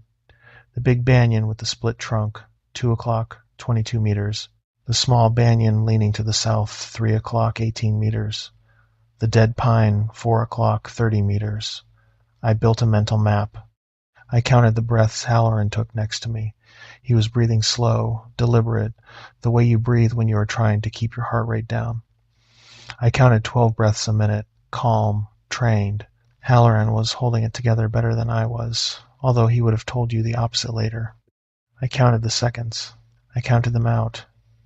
In my head, in groups of 60. I counted to 1,000. I counted to 2,000. I lost count somewhere past 2,000 and started over. I have always done that, in long quiets, in dangerous places. Counting keeps your mind from going to the places it wants to go. The places my mind wanted to go that night were 3 places. It wanted to go to my mother. It wanted to go to the girl back in North Carolina who I knew was going to leave me but who I had not yet faced. And it wanted to go to a thing it had never wanted to go to before, which was the question of what happens after. After what, I was not specifying. After tonight. After this contract. After the thing in the trees came through the line and got hold of one of us and did with us what it had done with the JSDF man under the poncho liner. My mind wanted to circle around the question of what was on the other side of dying, and whether dying out here with this thing in the trees was a normal kind of dying that ended in a normal kind of place, or whether it was something else. The thought was bad enough that I pushed it away. I counted the candles again. 4. I counted the seconds again. About 15 minutes in, the interpreter started speaking quietly to himself. I glanced at him. He was at the center of the inner ring, on his knees, the chant beads in his hand. He was praying, I realized. Not chanting like the senior black uniform guy did during operations, just praying, saying something quietly, over and over, in Japanese, with his eyes closed. Halloran asked me, on the squad net, whisper level, what is he saying? I said, I do not know. I think he is praying. Halloran said, I have never seen a Japanese guy pray like that. I said, you have never been in a fight like this. Halloran was quiet for a second. Then he said, on the net, fair point. I went back to counting. The seconds got slower. The seconds always get slower the closer you get to the thing happening. I have noticed this on every deployment. Time stretches when you are about to be in contact. Time compresses afterwards when you are trying to remember it. Both of those things are working in opposition right now. in my memory of that night. I remember some things in fast cuts that take half a second. I remember other things at a stretched pace that goes on for what feels like minutes. The truth was probably somewhere in between. The clock on the radio said the second engagement started at 00:35 hours, almost exactly 20 minutes after we had finished briefing in the inner ring. 20 minutes is 20 minutes. The clock is the clock. But in my head, those 20 minutes are still happening. I am still in them. I have been counting candles and trees and rounds for 12 years, in a part of my head that never came back from Okinawa. Then it came back. It came back differently this time. The first sign was that all the lights in the perimeter dimmed. The chem light in the center, which had been a steady soft green, faded to a dull yellow. The headlights of my night vision, when I cycled it on, came up dim and grainy, like the batteries were dying. The red filter on my flashlight, when I tested it briefly, was barely visible. My watch stopped. I do not mean it broke. I mean the second hand stopped moving. It was on the 8. It stayed on the 8. The pressure came back, heavier than before. The air felt wet, even though it was not raining and the humidity had been steady. My ears popped. Halloran said something on the net, and I could not hear what he said. The sound came through the earpiece, distorted, like a recording playing back at the wrong speed. I keyed my mic. I tried to say all stations, sound off. The squad net came through with my voice slowed down and warped, and the responses came back the same way. Something was interfering with the radios. Voss came up on the net. His voice was warped too, but I could understand him. He said, "Hold the line, hold the line, hold the line." The forest in front of me, on my arc, was silent and dark. I scanned with my optic. Nothing. I scanned with my thermal. Nothing. Then I heard movement. Not loud movement. Soft. A footfall on leaves. About 20 meters out, in the dark. Then another. Then another. The pattern was not animal. It was not the small, quick steps of a forest creature. It was the slow, even, deliberate steps of a person walking. It was walking toward the perimeter. I tracked the sound. I scanned the area I thought it was coming from. I could see nothing on optics, nothing on thermal. The footsteps continued. They got closer. At 15 meters, I heard breathing. A man's breathing. Steady, calm, working through the brush. At 10 meters, I heard a voice say, in Japanese, what I assumed was a name or a call sign. The interpreter, at the center of the perimeter, sat up sharply. He looked at the southern arc. He looked at me. His face was very white in the chem light. He said, in English, that voice is one of ours. That is Sergeant Yamada. He died in 1986. I keyed the net. I said, on the net, audible contact, southern arc, range 10 meters, identifying as a deceased member of the operation team. Voss said, on the net, hold fire, identify before engaging. The voice spoke again. It said something in Japanese. The interpreter listened. He said, in English, he is asking for the captain. He is asking for help. He is saying he was lost in the forest and he just found the path.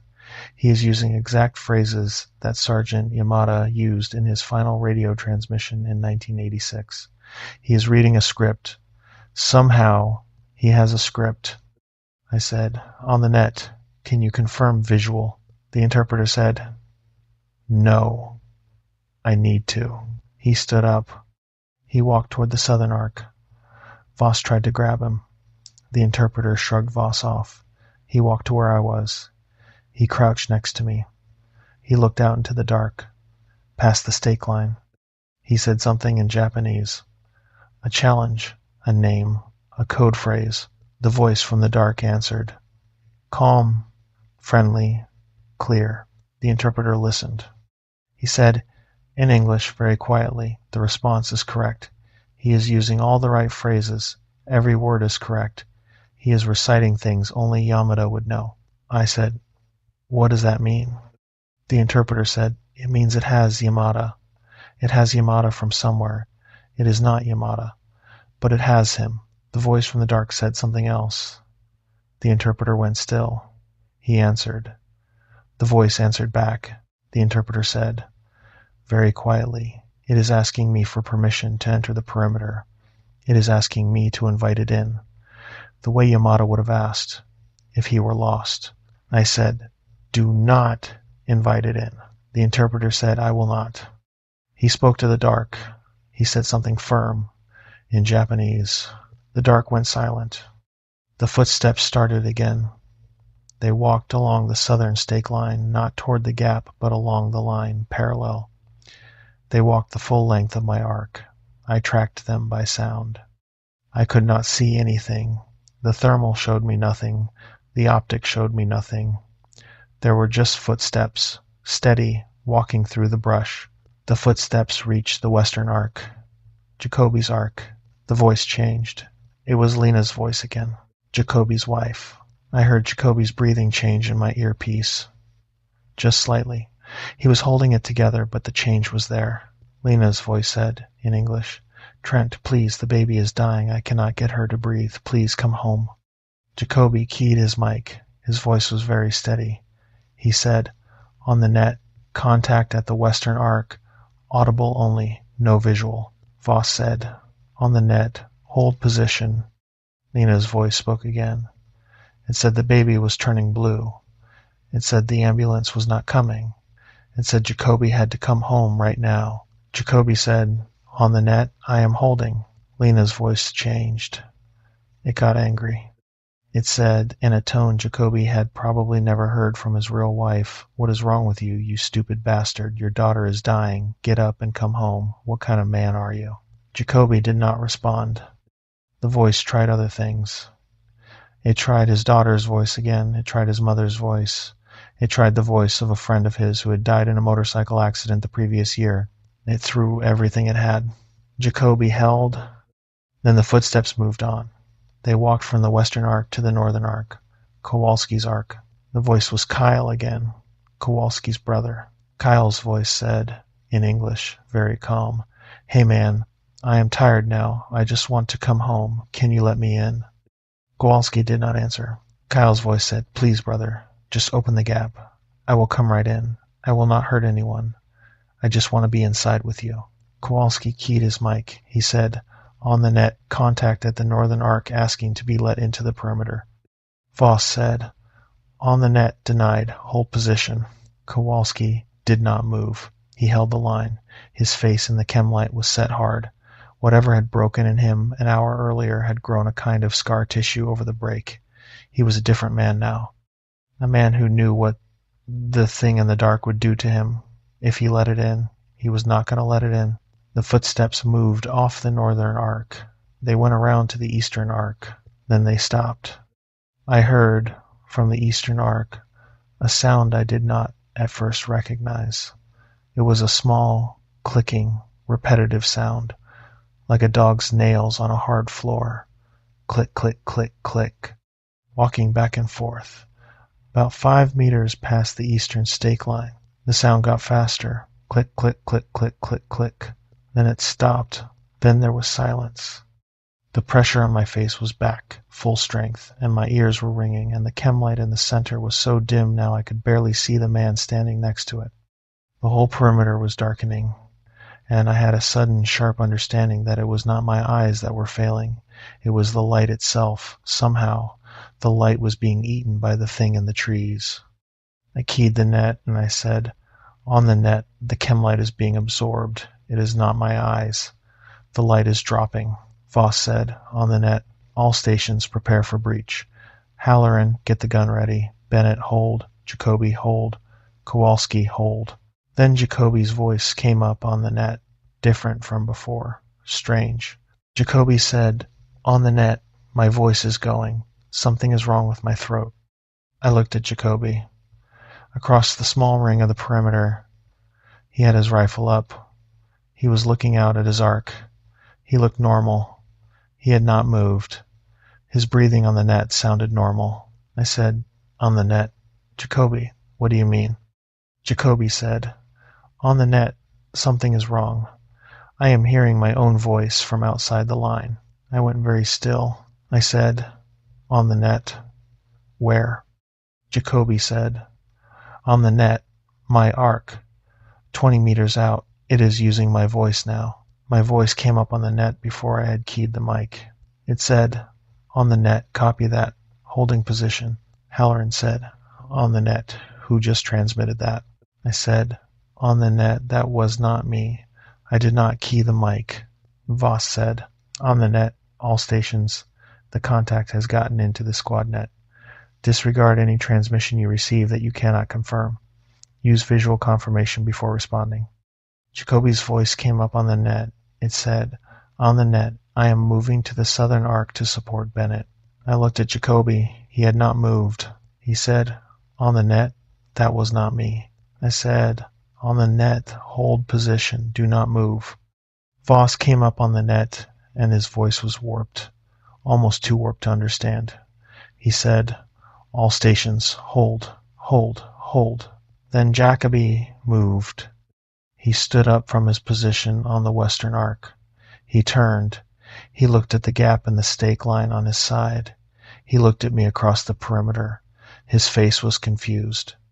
He keyed the net. He said, on the net, somebody is moving outside my arc. I see them. They look hurt. They look like they are crawling. I think it is one of ours. I said, on the net, Jacoby, do not move from the line. Do not engage. Hold position. Jacoby said, on the net, Bennett, it is moving. It is one of ours. It is dragging itself. Voss said, on the net, hold position. Hold the line. Jacoby said, on the net, I can see his face. It is one of the JSDF. He is hurt bad. He is crawling toward us. I said, on the net, Jacoby. Hold the line. Jacoby took a step toward the gap on the western arc. I yelled at him. Out loud. Not on the net. I yelled, Jacoby, hold position. Do not cross. Jacoby did not look at me. He took another step, and he was at the gap, and he was through it. He went through the gap fast, at a half run, rifle up, going toward whatever he was seeing in the brush. He went through the gap, and he was outside the line, and he was running, and I was screaming his name, and Voss was screaming his name, and the operation team was shouting in Japanese, and we were all watching him. The forest swallowed him in 3 steps. There was a sound from the brush, 10 meters out, like a branch snapping, but louder, deeper. There was a single shout from Jacoby. There was a long burst of rifle fire, full auto, blowing through a magazine in 2 seconds. Then the screaming started. It was not a man being hurt. It was a man being undone. The screaming was at a pitch I have not heard before or since, and it had words in it for about 3 seconds, and the words were Jacoby calling for me, for Halloran, for Voss, for help, for God. And then the words stopped, and only the pitch was left, and then even the pitch was cut off, and there was a wet sound, and then there was silence. Halloran was on the gun. He was up on his knees. He had it pointed at the western brush. He was not firing. He was waiting for a target. Voss was up. He was moving toward the western arc. He was moving fast.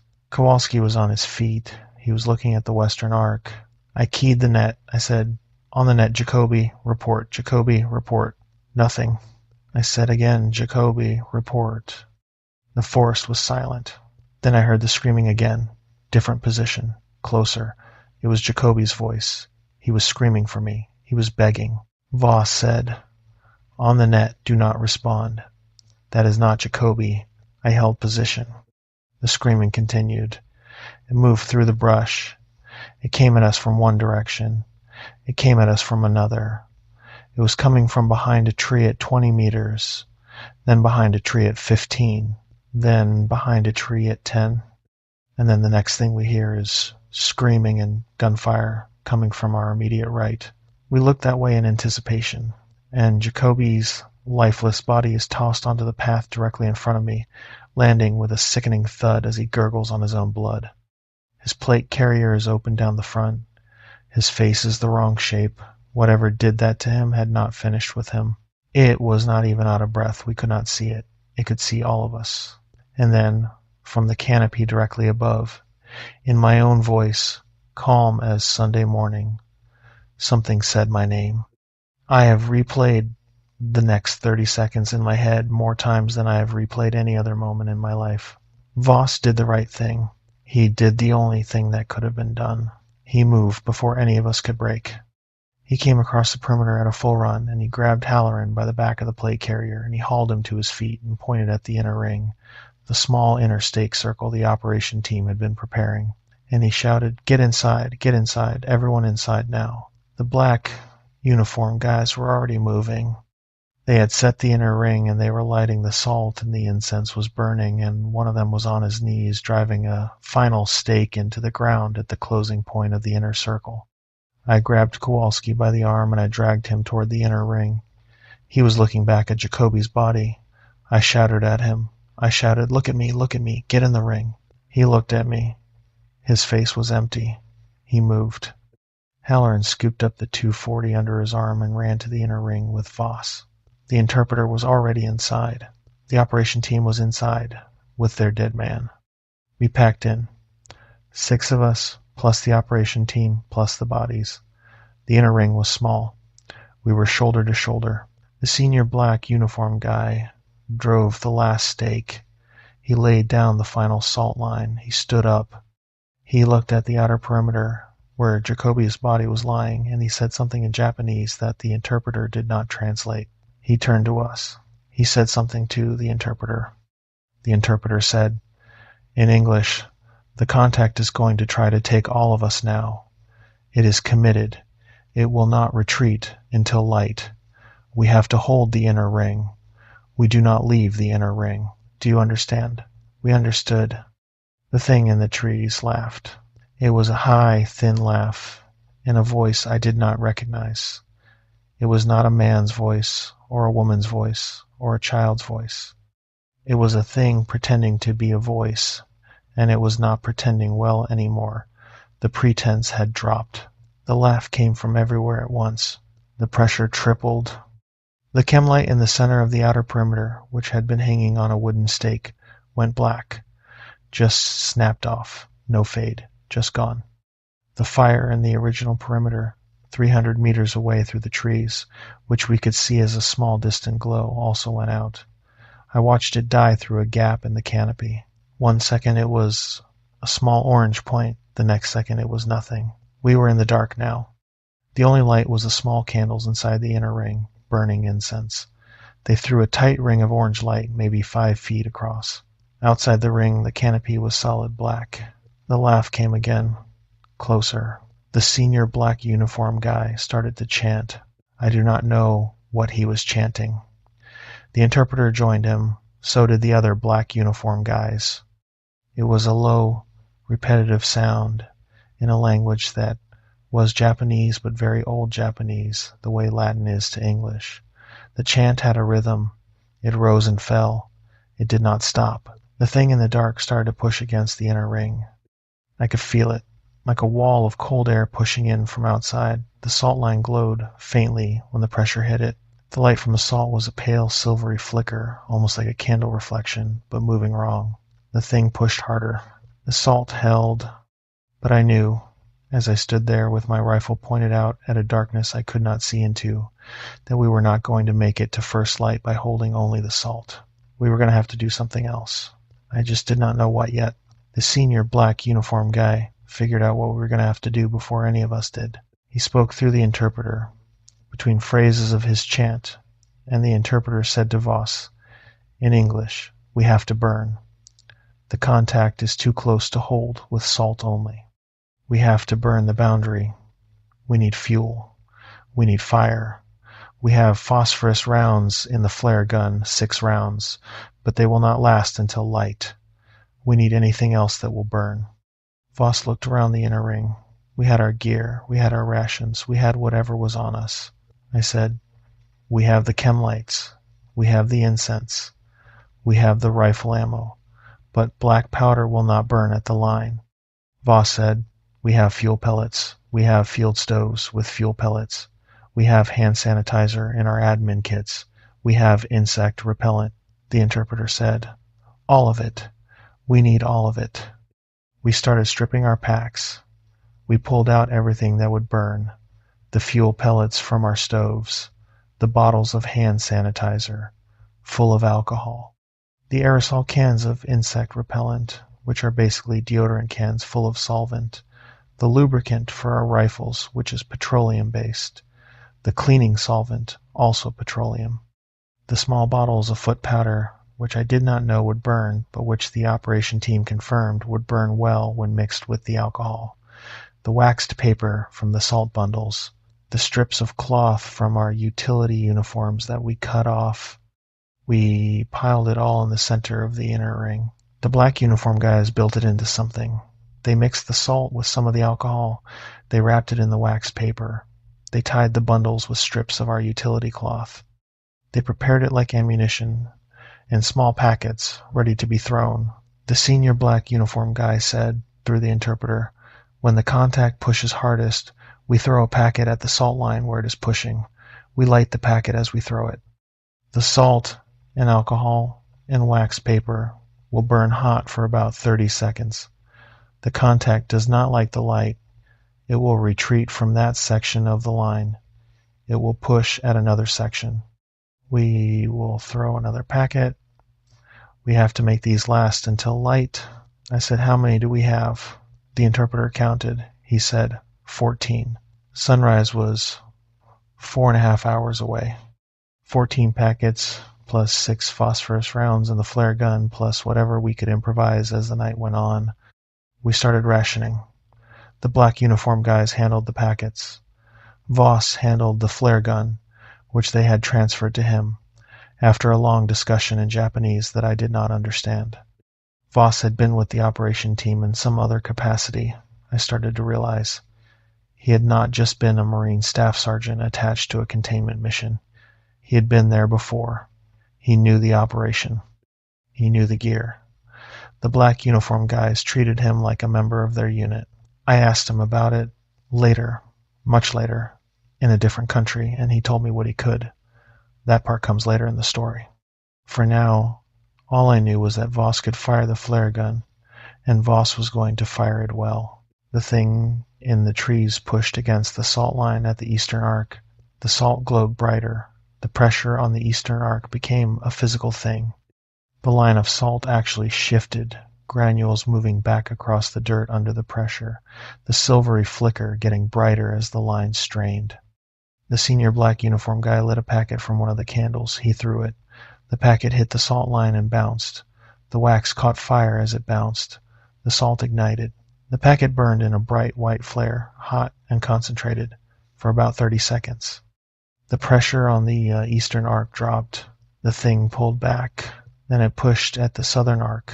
We threw a packet. The packet burned. The thing pulled back. It pushed at the western arc. We threw a packet. It pulled back. We were going through the packets faster than we had planned. Voss said, "On the net, we have to pace this. We cannot throw at every push." The senior black uniform guy spoke to the interpreter. The interpreter said, in English, he says, "We have to throw at every push that breaks the line. If we let it through, we are done." I said, "What if we threw smaller packets?" The interpreter said, "The smallest we can make and still have the salt ignite is what they are." I said, "What if we used the phosphorus rounds for the big pushes and the packets for the small ones?" Voss said, "That might work." The senior black uniform guy looked at the flare gun. He looked at the pile of packets. He looked at the dark outside the inner ring. He nodded. We started rationing differently. The packets for steady pressure, the phosphorus rounds for breaches. The night settled into a rhythm. Push at the eastern arc, throw a packet, pressure drops. Push at the western arc, throw a packet, pressure drops. Push at the southern arc, heavier this time, the salt line bowing. Throw a packet, pressure drops. Push at the eastern arc again, heavier, the salt line straining. Voss fires a phosphorus round. The phosphorus round went up. It came down white and bright and burning hot. It hit the ground about 3 meters past the salt line and burned at full intensity for about 90 seconds. The light was so bright it hurt my eyes. The thing in the trees pulled back across half the perimeter at once. The chant from the black uniform guys grew louder, more intense. The phosphorus burned out. The thing came back, slower this time, more cautious, but coming. We held. We threw packets. We threw a second phosphorus round, then a third. Halloran said, "On the net, my watch says 02:30. 3 hours and 17 minutes to sunrise. We had 8 packets left and 3 phosphorus rounds." I started doing math in my head.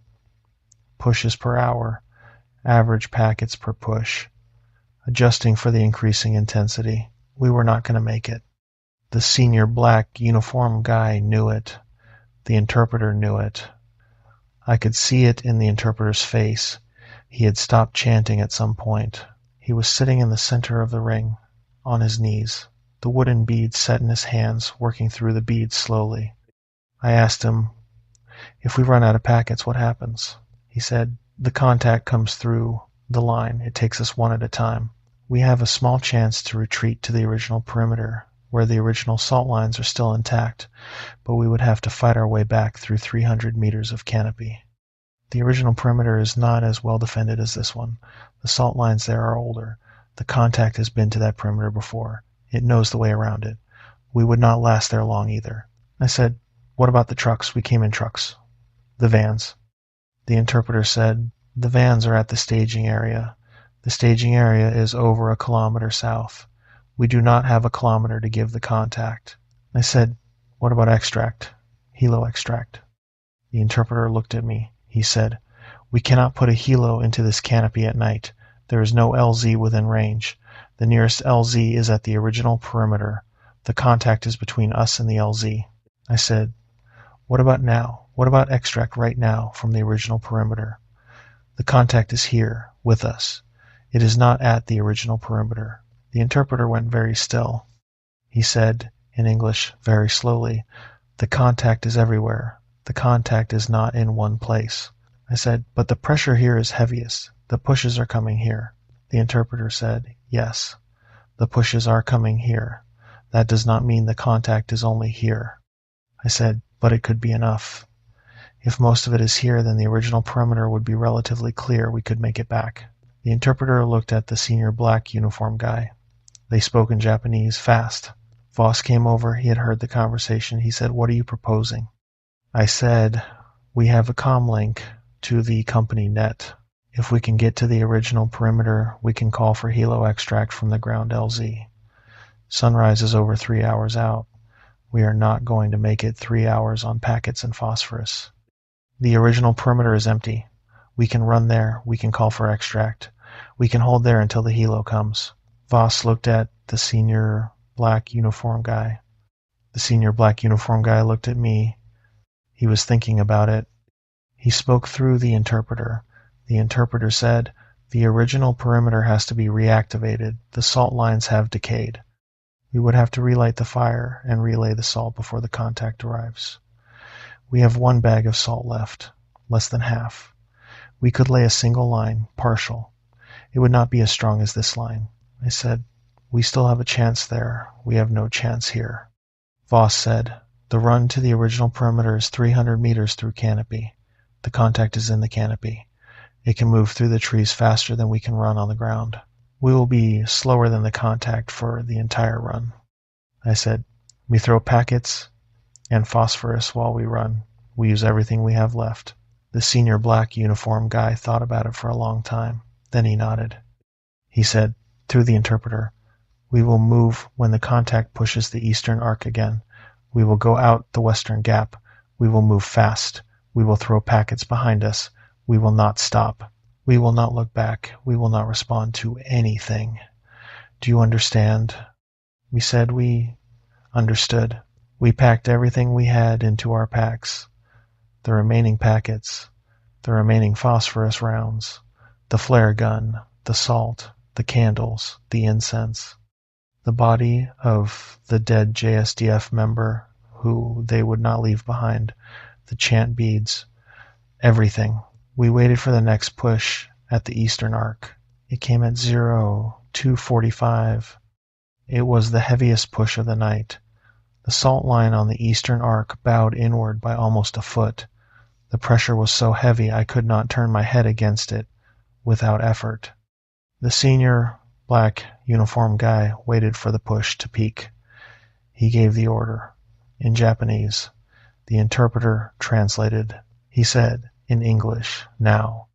We threw the eastern packet at the salt line. We threw a phosphorus round on top of it.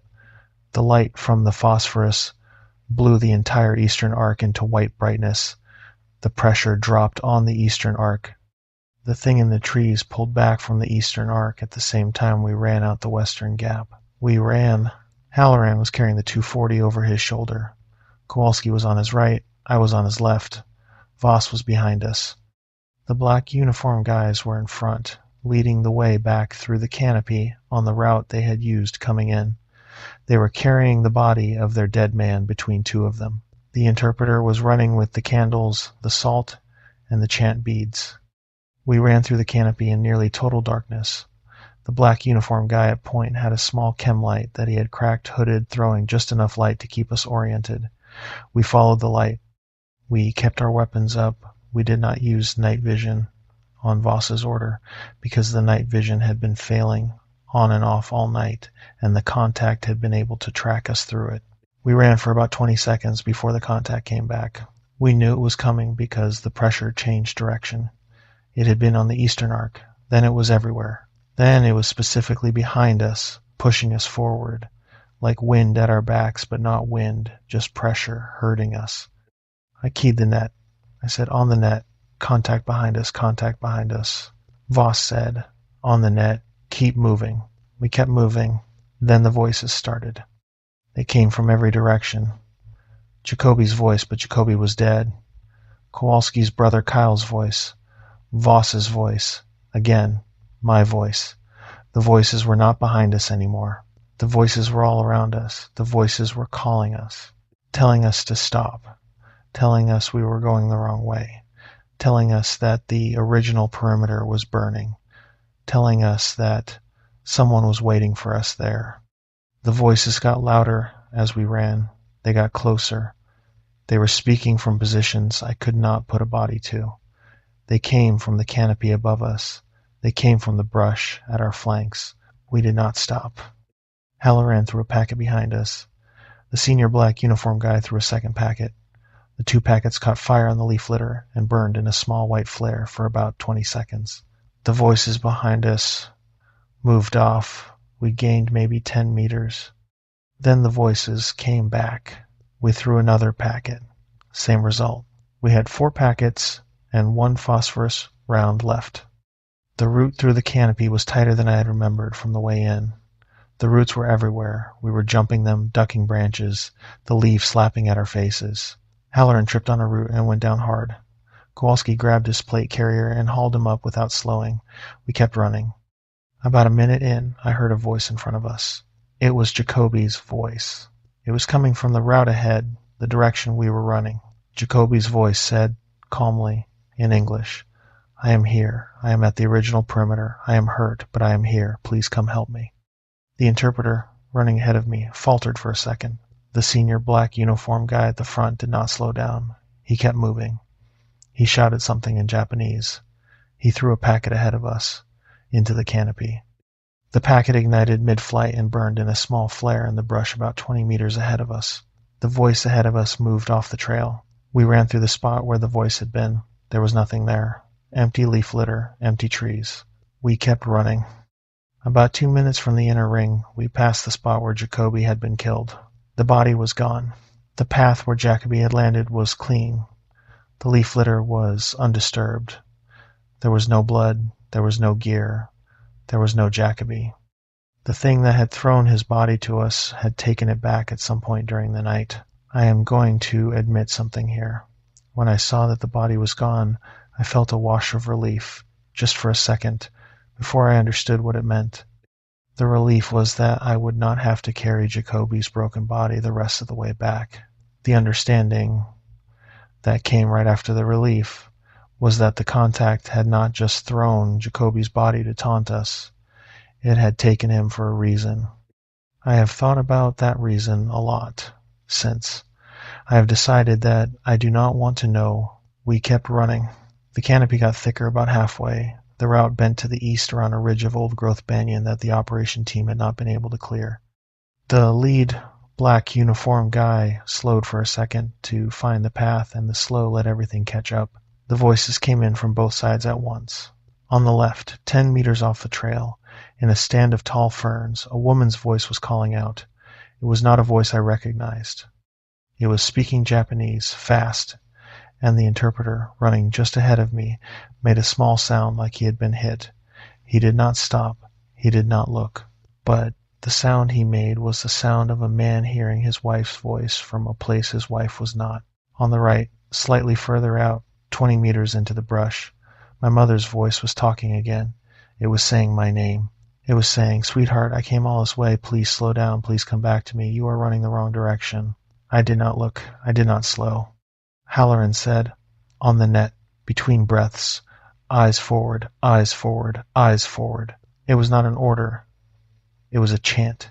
He was saying it to himself. The senior black uniformed guy lit a packet on the run. He held the candle in his teeth, and he lit the packet from the candle in 3 fast motions, and he flung the packet behind us into the brush. The packet caught fire on the leaf litter and burned hot for a few seconds, and the voice on the right went out. The voice on the left did not go out. The interpreter a few steps ahead of me said something in Japanese, very softly, his voice cracking once. He said it to the trees on the left. He kept running. The voice on the left answered him, in his wife's voice. He said something back, once, sharp. The voice on the left went silent. The interpreter kept running. He did not look at me. He did not speak again until we hit the perimeter. The terrain got worse around the halfway point. There was a rise, a steeper section of slope that we had to climb. The roots and the rocks were everywhere. Halloran tripped again, harder this time, going down on his hands. He cursed once. Kowalski grabbed him under the arm and hauled him up. The .240 almost slipped off Halloran's shoulder. He caught it with his other hand. I could feel the contact behind us now. The pressure was a wall. The air at our backs was thicker than the air ahead. Running into the dark ahead felt like running uphill. We were pushing against something. The lead, black uniformed guy threw another packet. The packet flared up off the trail. The pressure dropped for maybe 10 seconds. Then it came back, heavier than before. The voices got more aggressive. They started using my voice, our voices, telling each other to stop. Voices in front of us, voices behind, voices in the canopy above us. The voices were saying things like, "Stop, hold position, the path is wrong, we have to go back, the original perimeter is on fire." The voices were trying to break the formation. The voices were trying to make one of us hesitate, slow down, peel off, get cut from the herd. We did not hesitate. We did not slow down. We did not peel off. Voss said, on the net, gritted, "Do not respond, do not respond, do not respond." About 2 minutes from the inner ring, we passed the spot where Jacoby had been killed. The body was gone. The path where Jacoby had landed was clean. The leaf litter was undisturbed. There was no blood. There was no gear. There was no Jacoby. The thing that had thrown his body to us had taken it back at some point during the night. I am going to admit something here. When I saw that the body was gone, I felt a wash of relief, just for a second, before I understood what it meant. The relief was that I would not have to carry Jacoby's broken body the rest of the way back. The understanding that came right after the relief was that the contact had not just thrown Jacoby's body to taunt us. It had taken him for a reason. I have thought about that reason a lot since. I have decided that I do not want to know. We kept running. The last 50 meters were the worst. The pressure tripled. The air got hard to breathe. My ears were ringing in a steady high tone. The chem light on the lead black uniform guy's belt flickered, dimmed, almost went out, came back. The trees around us flickered too. I do not have a better word for it. The trees were there, then they were less there, then they were there again. The forest itself was being eaten at the edges by whatever was pressing on us from behind. Halloran said, on the net, breathing hard, "Almost there, almost there, almost there." The lead, black uniform guy threw 2 packets at once. Both packets caught and burned. The light from them was small, but it was enough. The pressure dropped for a second. We made the last 20 meters in a sprint. We came out of the canopy into the original clearing. The clearing was where we had left it. The shape of the trees, the shape of the salt lines, the fire pit, dark, with the wood still stacked next to it, the wooden box, the coil of rope. The chem lights we had left, dim now, almost dead. The position was empty. There was no contact in the clearing. The contact had not gotten there ahead of us, which was the thing I had been most afraid of for the last 150 meters of the run. We hit the original perimeter at 0305. The clearing was dark. The fire had been out for an hour and a half. The chem lights we had left behind were dim, near dead. The salt lines were still in place, but they were not glowing, not active, not protecting anything. The senior black uniform guy went straight to the fire pit. He started rebuilding the fire. He had brought tinder, dry leaves, small sticks from his pack. He had a butane lighter. The fire caught quickly. The interpreter started laying salt. He took the half bag we had left, and he went around the perimeter, refreshing the worst sections of the line, starting at the southern arc, where the contact had first come at us, and working clockwise. Voss was on the radio, the encrypted radio. He had it open, and he was calling out into the darkness. He was saying, in English, into the mic, "This is Southern Element, this is Southern Element, declare emergency, declare emergency. I have an army stretcher, 2 times KIA. I have hostile contact. I need helo extract immediate from grid sector 7 mic. Do you copy?" The radio came back warped, distorted. Then a clear voice broke through, in English, with an American accent. The voice said, "Southern Element, this is Foxtrot Operations. Helo extract requested. Weather hold in effect. Repeat, weather hold in effect. All rotary wing assets grounded for typhoon advance." I felt the floor drop out of my chest. A typhoon was coming. I had not heard about a typhoon. There had been no typhoon advisory at the brief. There had been clear weather all evening. There had been no wind. I keyed my mic and I said, "What fucking typhoon?"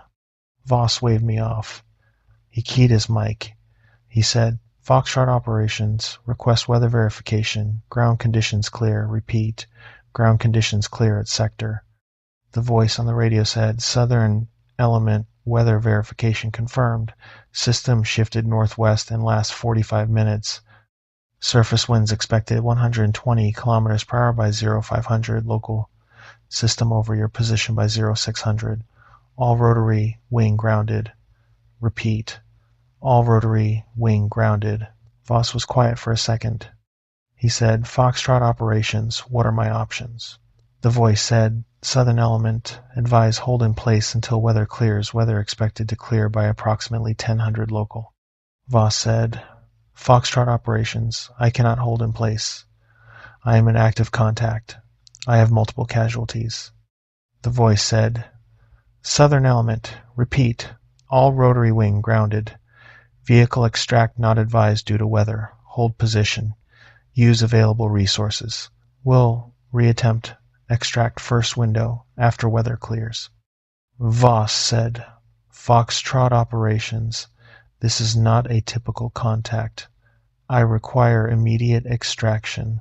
The voice said, "Southern Element, I have your request. Authority for emergency extract at risk to airframe is denied. Hold position. Foxtrot Operations clear." The radio went silent. Voss looked at me. He said, "The typhoon was not on the forecast." I said, "I know." He said, "The typhoon is the contact. The contact made the typhoon." I said, "I do not know if I believe that." He said, "The contact ate the chem lights. The contact ate the fire. The contact ate the radio. You think it cannot eat a weather pattern." I did not have an answer. The senior black uniform guy looked at us. The interpreter looked at us. The senior black uniform guy spoke. The interpreter said, in English, very flat, "The contact does not want us to leave. We are not going to be allowed to leave. We are going to hold this perimeter until light, or we are going to die at this perimeter." I said, "We have 4 packets and 1 phosphorus round left." The senior black uniform guy nodded. He said, "We have a fire. We have a salt line. We have our weapons. We have the inner ring. We will use them. If we run out, we have ourselves. Anything that burns will burn." He looked at the interpreter and said something. The interpreter went pale. I asked, "What did he say?" The interpreter said, "He said that if it comes to it, we will burn the dead." He pointed at the body of the JSDF man they had carried back. He said, "The contact takes the dead. The contact uses the dead. We do not let it. If the line falls, we burn his body, and we burn what is left of Jacoby if we find him, and we burn ourselves." I sat down by the fire. My legs were shaking. I had not noticed until I sat down. Halloran sat next to me. He looked at me. He said, very quietly, "We are going to be all right." I said, "I think we are going to be all right." Neither of us believed it. We had 2.5 hours to sunrise. We held the perimeter. The contact came at us in waves for the next 2.5 hours. The waves were different from the waves at the inner ring. They were slower, more patient. The contact was waiting us out. The contact knew we were running low on packets and phosphorus. The contact knew the typhoon was coming. The contact had time. I will not describe every wave. They blur together in my memory. There were too many of them to keep separate. Some of them I remember in detail. Most of them I do not. I will tell you about a few. At 0340, a wave came at the eastern arc that brought multiple shapes through the canopy at once. 6 of them. They came in from different directions, spaced about 30 meters apart, walking the upper branches the way they had walked them on the first encounter. They held position over the eastern arc for about a minute, doing nothing, just sitting there at the canopy level. Then they started flickering. The way the contacts had flickered before, the thermal signatures pulsing, stretching, becoming wrong shapes, becoming small shapes, becoming large shapes. We threw a packet. 2 of the shapes pulled back. The other 4 held position. Halloran put a long burst from the 240 up into the canopy where the 4 shapes were holding. The tracers went up through the leaves and out into the dark above the canopy. Some of the rounds hit something. I saw a thermal signature flinch. Briefly, a small motion. The shape did not retreat. The shapes drifted slowly back from the line at their own pace. At 0405, a voice came up the trail from the south. It was a man's voice, calling for help, in English, with a southern accent. The voice was saying that he was a Marine, that he was lost, that he had heard our gunfire and had been trying to find us all night, that he was injured, that he needed our position. The voice gave a name. The voice said it was Lance Corporal Driscoll from 1st Battalion, who had been on the staging area with us at the start of the operation. Voss looked at me. When the voice gave the name, he shook his head once. He said, on the net, voice contact identifying as Driscoll. Driscoll did not deploy with us. Driscoll was a name on a roster they used for the brief. Driscoll is not a real Marine. Hold position. I had not noticed there was a Driscoll on the staging roster. Voss had been paying attention to things I had not been paying attention to. The contact had been paying attention to the same things, somehow. The voice kept calling for about 10 minutes. It moved up and down the southern trail. It begged, it cursed, it cried. It tried Voss's voice. It tried mine. It tried Captain Bell from our company, who was not anywhere near us. It tried, eventually, the voice of my high school baseball coach, who had been dead for 15 years, and whose voice I had not even consciously remembered until I heard it coming up the trail in the dark. I held the line. At 0420, the eastern arc collapsed under steady pressure. The salt line buckled. I could feel it going. The pressure on my face got into my chest, into my breathing. Voss fired the last phosphorus round.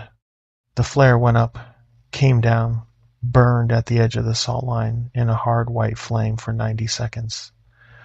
The contact pulled back from the eastern arc. The salt line held, just barely. The phosphorus burned out at 04:21 and 40 seconds. I remember the time because I was watching the second hand. I had been watching the second hand on my watch for 90 seconds, willing it to slow down, willing the phosphorus to last just a little longer. The phosphorus burned out. The white light died. The dark came back. At 04:45, we heard movement at the western arc. Not voices this time, just movement. The slow, steady, wrong cadence walk of something coming up to the line, the same walk we had heard 3 times now. I tracked it on thermal. 5 contacts. Spread out. They came up to within 10 meters of the salt line and they stopped and they stood there, not moving, not pushing. They stood there for 40 minutes. I am not exaggerating. I checked the watch. They stood at the western arc for 40 minutes. They did not move. They did not push. They did not speak. They just stood at the edge of my thermal field, 5 evenly spaced shapes, slightly too tall and slightly too thin, watching us. The interpreter, when I asked him about it later, said that the contact had been doing what he called occupying. It had been holding our attention on the western arc, so we would commit our remaining resources to that arc while it was preparing something else, somewhere else. I do not know if he was right. I do know that we did commit Halloran's 240 to the western arc during those 40 minutes on Voss's order, just in case the contacts moved. Halloran kept the gun on them the whole time. Halloran did not blink. Halloran was a much better Marine than I have ever given him credit for. At 05:05, the contacts at the western arc disappeared, all 5 at once. Same way, just gone. Thermal field cleared, empty trees. Voss said, on the net, very quietly, "Here it comes." We threw the last packet at 05:07. It went at the southern arc. The southern arc had been pushing harder for the last 10 minutes. The salt line was bowing. The packet caught and burned, and the pressure dropped, and then the pressure came back, and the salt line bowed further. After that, we had nothing left to throw. The wind started picking up at 05:15. The first edge of the typhoon. The leaves on the canopy started to move in pulses, rising, settling, rising. The temperature dropped a few degrees. The air smelled like rain. The contact pressed harder. We held. Halloran's gun ran out of ammo at 05:30. He had been firing controlled bursts at every contact that crossed into visible range, mostly to slow them down. The 240 went dry. He set it down. He drew his sidearm. I had 7 rounds left in my rifle. Voss had 3. Kowalski had 11. We were not going to win a firefight against the contact. We had not been winning the firefight all night. The bullets had been a delay, nothing more. The chant from the black uniform guys had not stopped all night.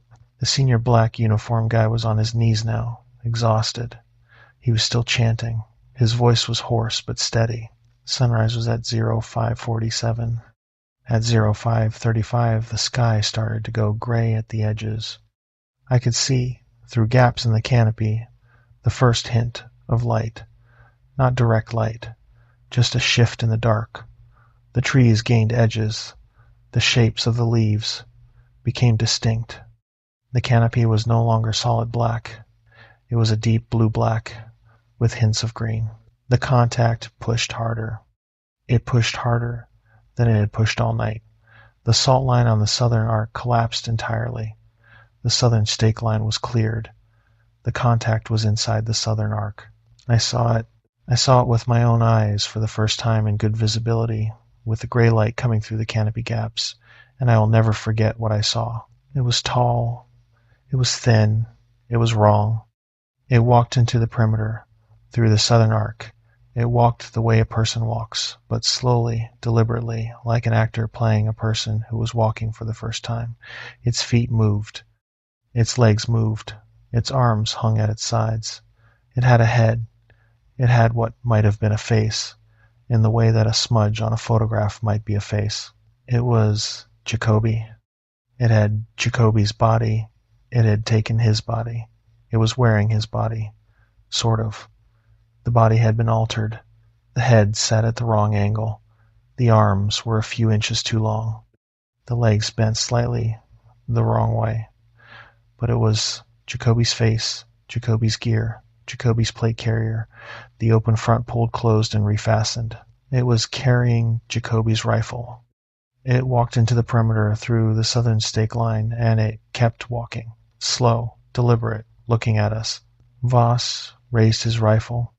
The senior black uniform guy held up a hand. He spoke to the interpreter. The interpreter said, in English, "Do not shoot. Do not waste rounds. The contact wants us to shoot.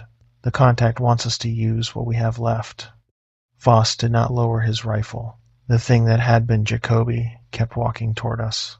It got within 10 meters of the fire. It stopped. It looked at me.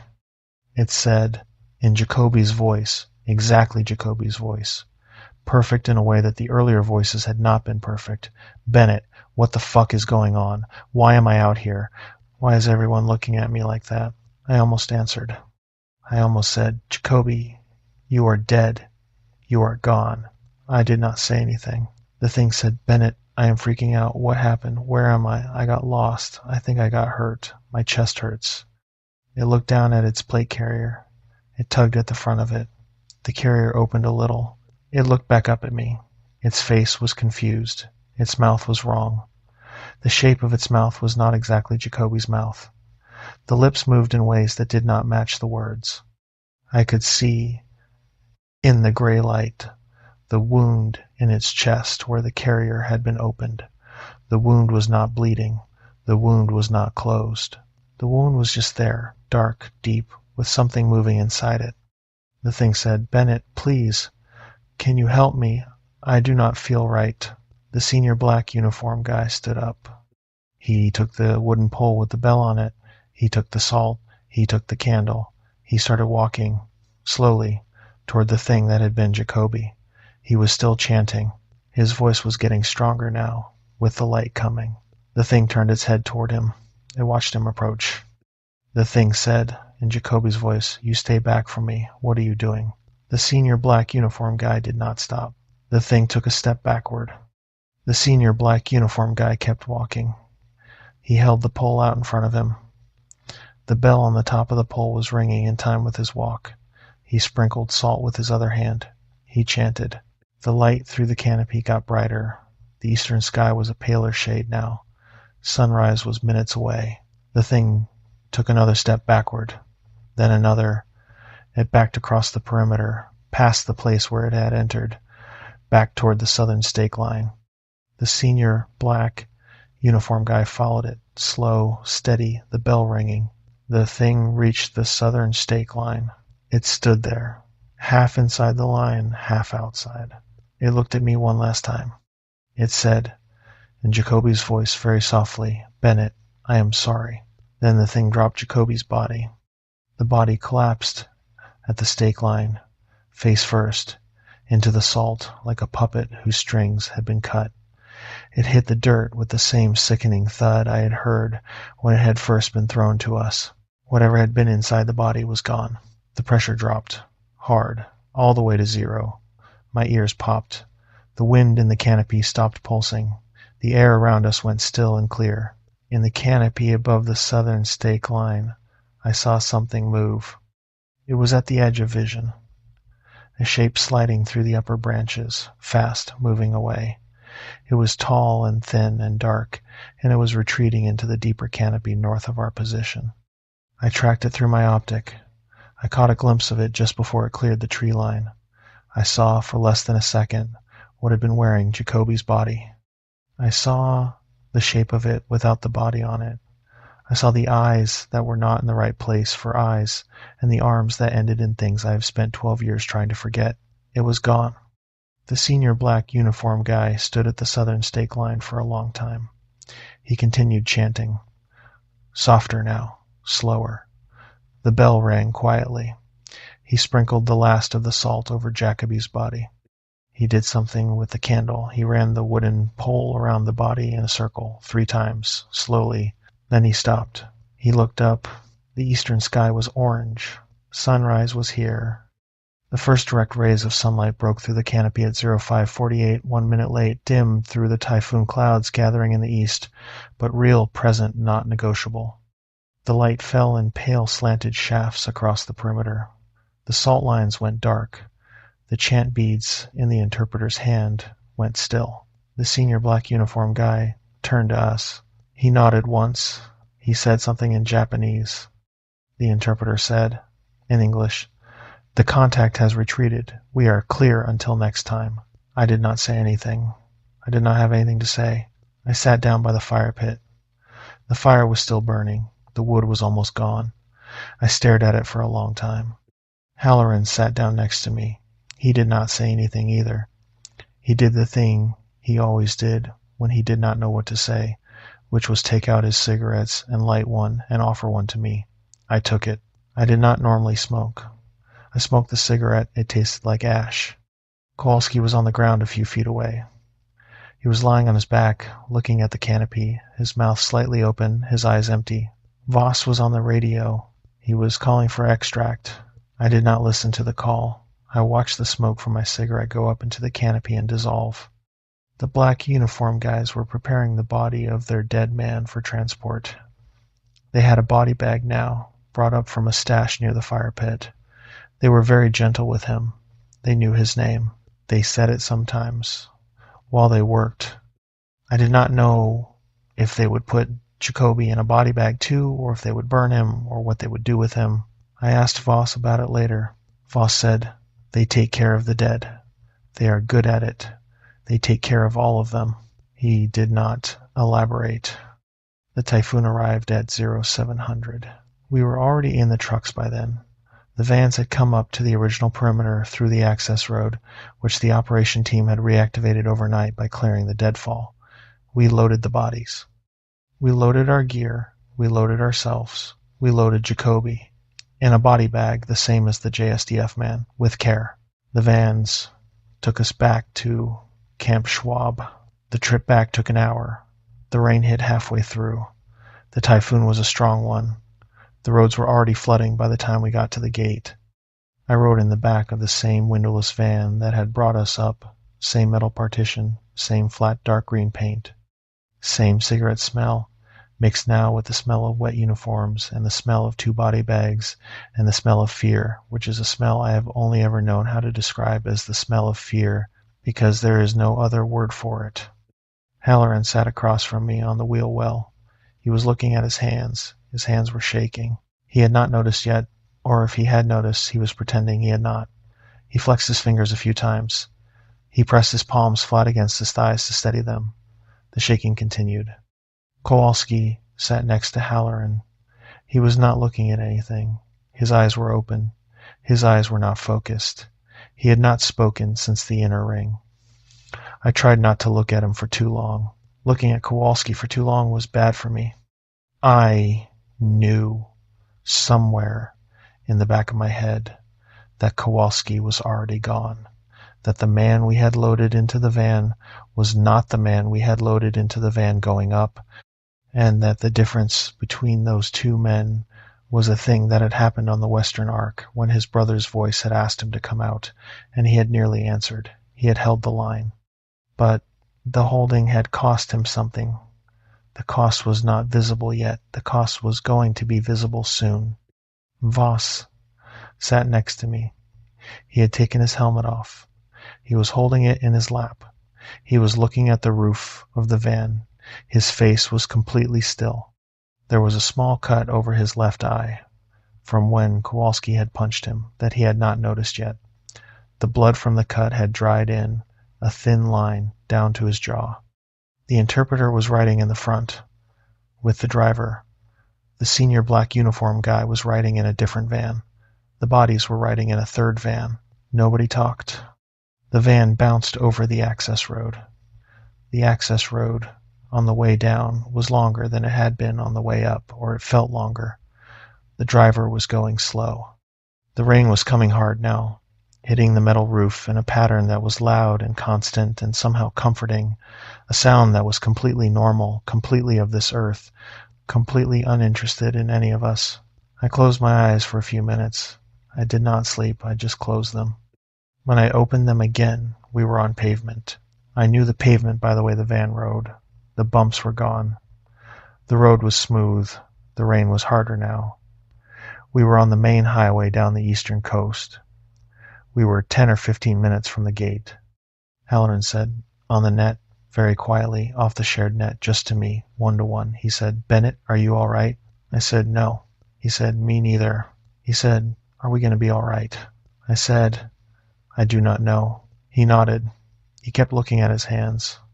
Kowalski did not react to the conversation. Kowalski did not react to anything.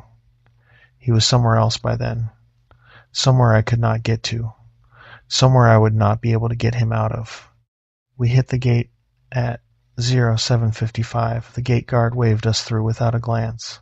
The vans went straight to a small hangar near the motor pool, away from the main barracks, with the doors already open. The vans pulled inside. The doors closed behind us. The hangar lights came on. There were people waiting. There were stretchers. There was a man with a clipboard. We unloaded. Jacoby was offloaded first. The body bag was carried out by 2 men I did not know, in clean uniforms, with a respect that surprised me, given that they had not known him. They did not look at the bag. They carried it like a thing that was sacred. The JSDF man was carried out by his own people. Then we got out. We got out slow. We got out tired. We got out with the kind of exhaustion that is not just physical, that goes down to a place in you that is older than your body. The man with the clipboard walked up to us. He was American. He was in civilian clothes. He told us his name was Holmes. The name was probably not his name. He told us that we were going to be debriefed individually, and then we were going to be put up in a secure room while paperwork was processed. He told us this in a friendly voice. He did not look friendly. He looked like a man who had been doing this job for a long time, and who knew exactly how the next 18 hours were going to go, and who was not surprised by anything anymore. He handed each of us a small bottle of water. He said, drink it. You are dehydrated. I drank the water. I followed him out of the hangar into the rain, with my fire team behind me, and we walked across a small parking lot to a building I had never seen before, painted the same beige as every other building on the base, with no signage, with a simple metal door, with a security badge reader next to the door that flashed green when Holmes scanned his badge. The door opened. We went inside. We were debriefed, separately, in different rooms, by people I had never seen before and have never seen again. The debrief was short.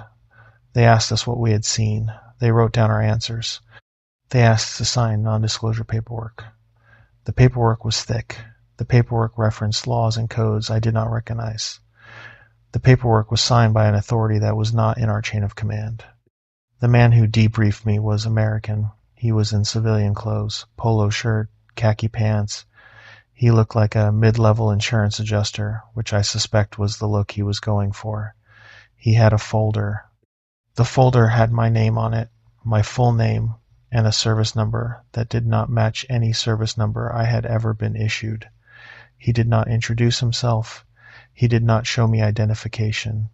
He sat across from me at a folding table in a room with no windows and a single bare light bulb in the ceiling, and he opened the folder and he asked me, in a flat Midwestern accent, to walk him through the events of the last 36 hours.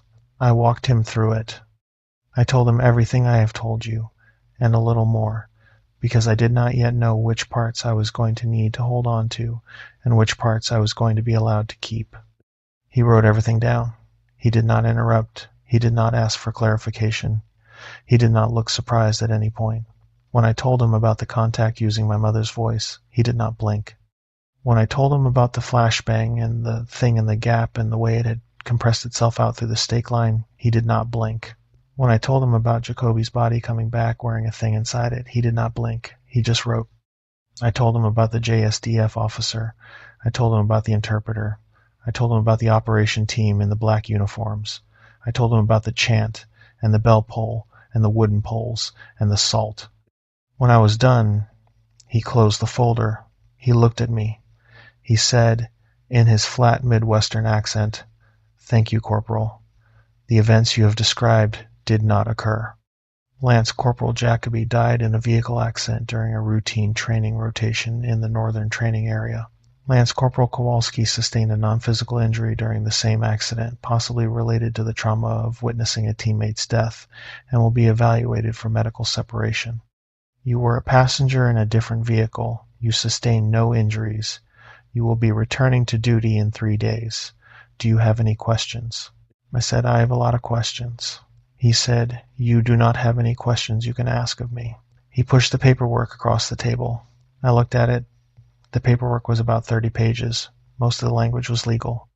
There was a section that referenced Article 3 of the JSDF Containment Operations Memorandum of Understanding, dated 1949, which I had never heard of. There was a section that referenced a federal statute number that did not match any federal statute I had ever been read. There was a section that referenced the National Security Act, which I had heard of, with provisions I had not.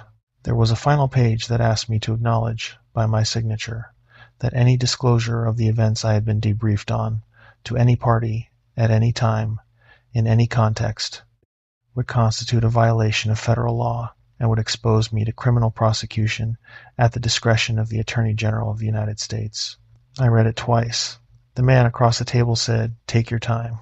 I asked, "What happens if I do not sign?" He said, "You sign." I said, "But if I do not?"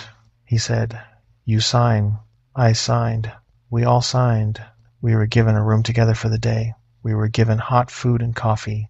We were given clean uniforms. We were not allowed to call anyone. We were not allowed to leave the room. The room was small. There were 3 cots and a folding chair and a small television mounted on the wall, which was off. There was a head off the main room. There were no windows.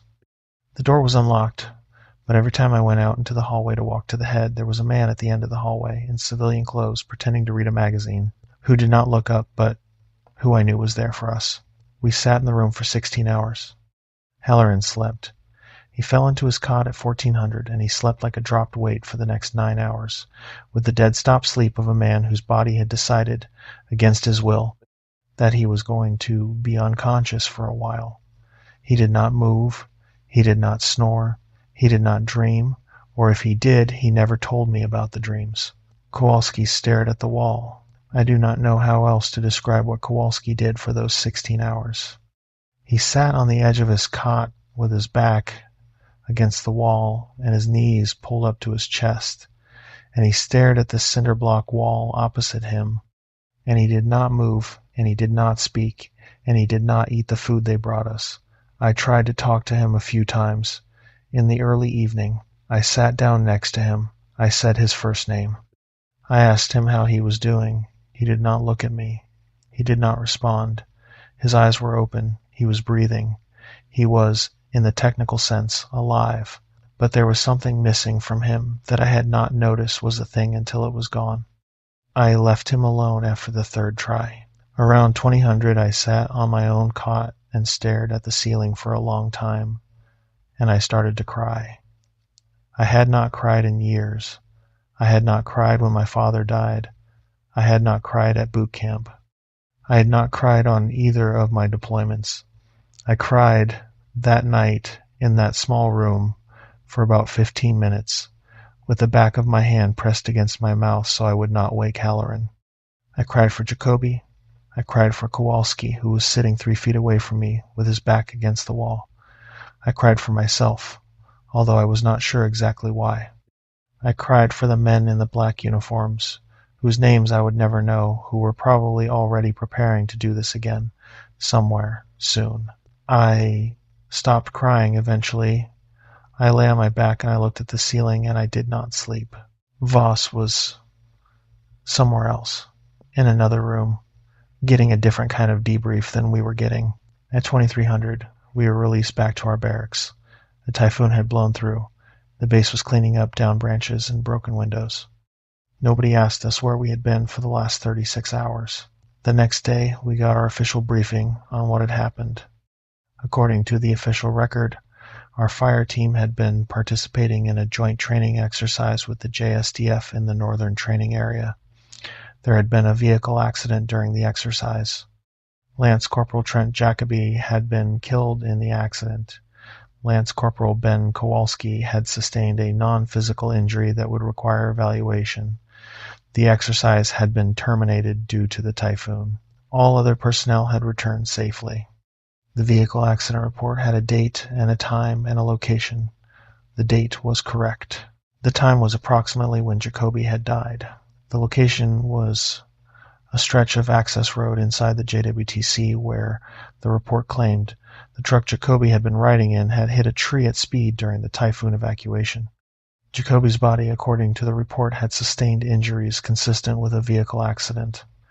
I did not see his body again. His casket arrived back in his hometown in Texas, sealed. His wife was not allowed to view the remains. The report cited damage too severe for viewing. I never told her what really happened. I have never told anyone what really happened. Until now. The official incident report was filed under the designation Joint Incident Report 774-Echo.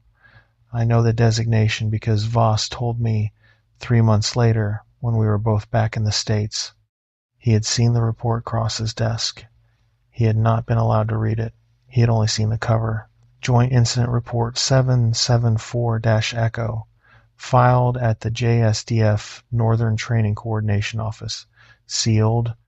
That is the only documentation that exists. Kowalski was medically separated from the Marine Corps 4 months after the operation. He was diagnosed with PTSD, panic disorder, and an acute stress reaction. He went home to Iowa. He worked at his father's hardware store for about 2 years, and then he moved to Wyoming and got a job at a ranch. He met a woman out there, a few years older than him, who was raising 2 boys on her own. He married her in 2016. I did not go to the wedding. He did not invite me. I think he knew that I would have understood, and that the understanding would have ruined the day for him. I called him on the phone every few months for the first year. After that, we stopped talking. Not because we did not want to talk, because there was nothing to say. He understood, and I understood. Some things you cannot talk about, even with the people who were there. He killed himself in 2017. His wife found him. He left a note.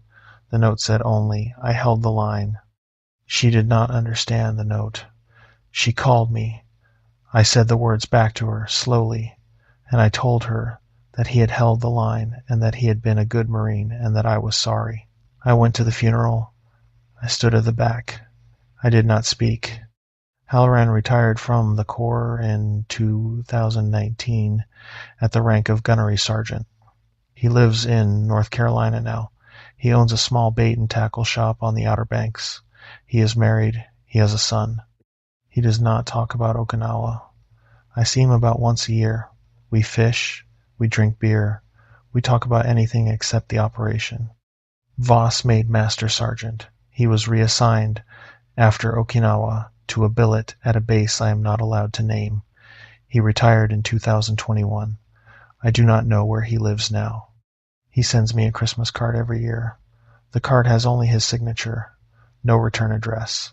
Captain Tanaka, the JSDF officer who briefed us, died in 2015. The interpreter, who I never learned the real name of, died in 2017. Of the operation team, the men in the black uniforms, I never learned a single name, and I have no way of knowing what happened to them. I assume some are still working. I assume some are dead. I left the Marine Corps in 2016 at the end of my contract at the rank of sergeant. I did not re-enlist. I went home to North Carolina. The girl who had been running out of patience with me had moved on. I worked construction for a couple of years. I did some traveling. I ended up in a small town in the mountains working as a cabinet maker, which is what I do now. I am married. I have a daughter. I have a quiet life. I have not been back to Okinawa. I will not go back to Okinawa. In 2023, I went to Tokyo for a friend's wedding. The wedding was in early spring. After the wedding, I stayed an extra few days. I rented a car. I drove south on the main island, just driving, no plan. I ended up in a small town on the southern coast of Honshu, far from Okinawa. I sat in a hotel bar. I had a whiskey. A man at the bar was older, retired military by his bearing, drinking alone. We started talking. He spoke English well. He had served in the JSDF. He had been a captain, then a major, then a lieutenant colonel, then he had retired. He had served in a unit he did not name. He had served on Okinawa, among other places. I do not know why I told him. I had had 2 whiskeys, he had had 3. I told him about the operation. I did not give names. I did not give dates. I gave him only the broad strokes, the black uniforms, the salt lines, the voices, the thing in the canopy. He did not seem surprised. He listened. When I was done, he ordered me another whiskey. He ordered one for himself. He said, in English, with a careful precision that made me think he was choosing his words, "The operation you are describing has been ongoing in that sector since 1949. The first incident was a group of American servicemen who went missing during a routine survey of the area. There were 3 of them. Their bodies were never recovered. The American command at that time noted that the area was, in their words, anomalous, and they handed responsibility for the area over to the Japanese government as part of the Status of Forces Agreement. He said, "The Japanese government has been managing the area for 74 years. The unit that manages the area has had different names at different times. The current name I will not give you. The unit is small. The unit lives in obscurity. The unit has lost, by my best estimate, somewhere between 100 and 200 personnel since 1949 in the course of containing the contact." He said, "The contact is not from this earth. It does not come from any place that has a name. It came through, at some point decades or centuries ago, perhaps longer. It has been there ever since. We do not know if it can be killed. We do not know if it can be sent back. We only know it can be contained." He said, "Your unit was called in because we needed expendable bodies who would not be missed by the wrong people. The Japanese cannot use Japanese citizens for this work in large numbers. The casualties cannot be explained. American servicemen, especially Marines on combat rotations and foreign deployments, can be lost in a manner that does not raise the same questions. Every administration since the 1960s has had a small allotment of Marines that can be assigned to the sector when the operation requires more manpower than my unit can provide alone. You and your team were part of that allotment. You were not told what you were walking into because, if you had been told, you might have refused, and in order to compel you would have left a paper trail that would have eventually surfaced." He said, "I am sorry. I am sorry that you were used in that way. We have always been sorry. We know what it costs, the men who go in." He drank his whiskey. He said, "I am telling you these things because you are clearly carrying a weight, and because the men who carry that weight deserve to know what it is they were carrying. Most of them never find out. You are lucky, in a small way, to have run into me. I am not supposed to tell you these things. I am old. I am not afraid anymore." I asked him what was the thing in the trees. He said, "I do not know." I asked him, "What is it called?" He said, "It has names. The local people, before the Pacific War, called it many things. None of those names are accurate. The unit calls it only the contact. The contact is what it is. We do not know more." I asked him, "Has it ever come out of the sector?" He said, "Never." I asked him, "Why not?" He said, "We do not know. We assume that the place where it came through is in this sector. We assume that it cannot move far from that place. If we are right, then the operation we conduct is not to kill it. The operation is to keep it from establishing itself any further.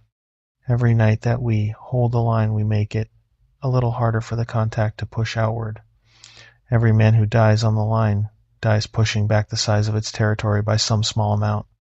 Eventually, perhaps, the territory will collapse, or perhaps we will run out of men.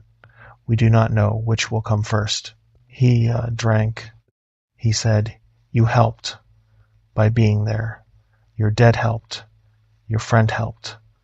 The line is a little smaller now than it was the night you arrived. That is the small comfort I can offer." I thanked him. He said, "Do not thank me. I am old, and I have no one to tell any more. Thank yourself. You held the line. The line holds." I left the bar. I went back to my hotel. I slept badly. The next morning I caught a flight back to Tokyo, and then a flight back to the United States. I have not been to Japan since. I am not going back. I have thought a lot over the years about what the contact actually was. I have read everything I could find. I have read about other incidents in other parts of the world. There are reports, scattered, redacted, of similar things in other places. There is a sector in northern Russia that has been closed since the 1950s. There is a piece of the Australian outback that the local government has marked off, quietly, with no signage, that ranchers do not enter. There is a strip of forest in northern Ontario where the Canadian government has, for reasons not officially given, prohibited civilian entry since 1967. There may be more. There probably are more. The thing in the canopy on Okinawa was not one of a kind. The thing in the canopy was one of many. There are things on this earth that are not from this earth. Most people will never encounter one.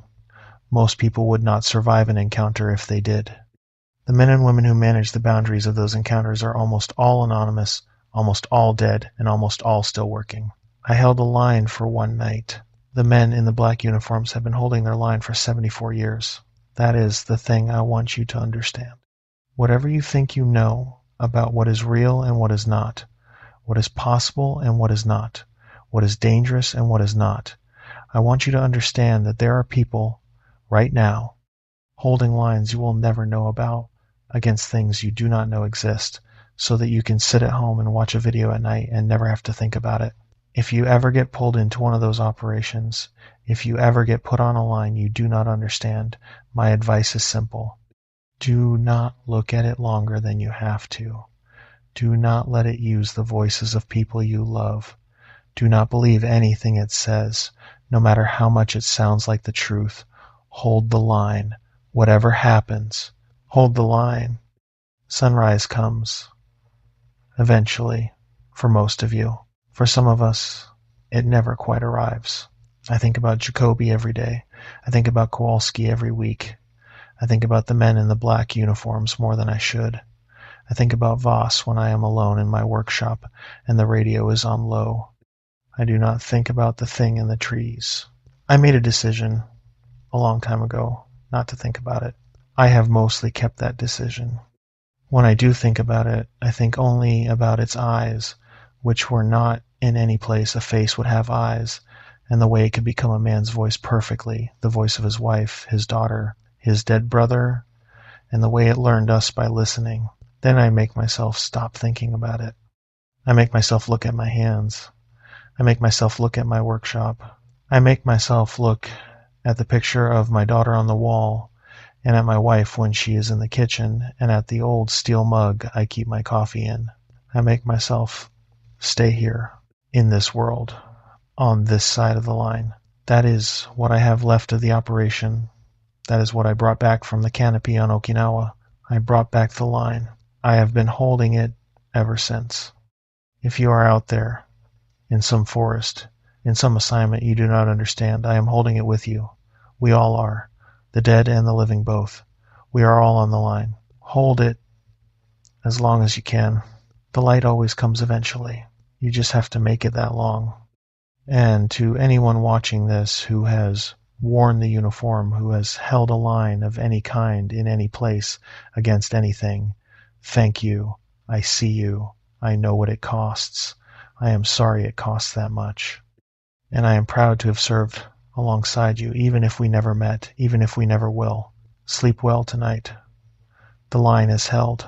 It is held by good men. It always has been.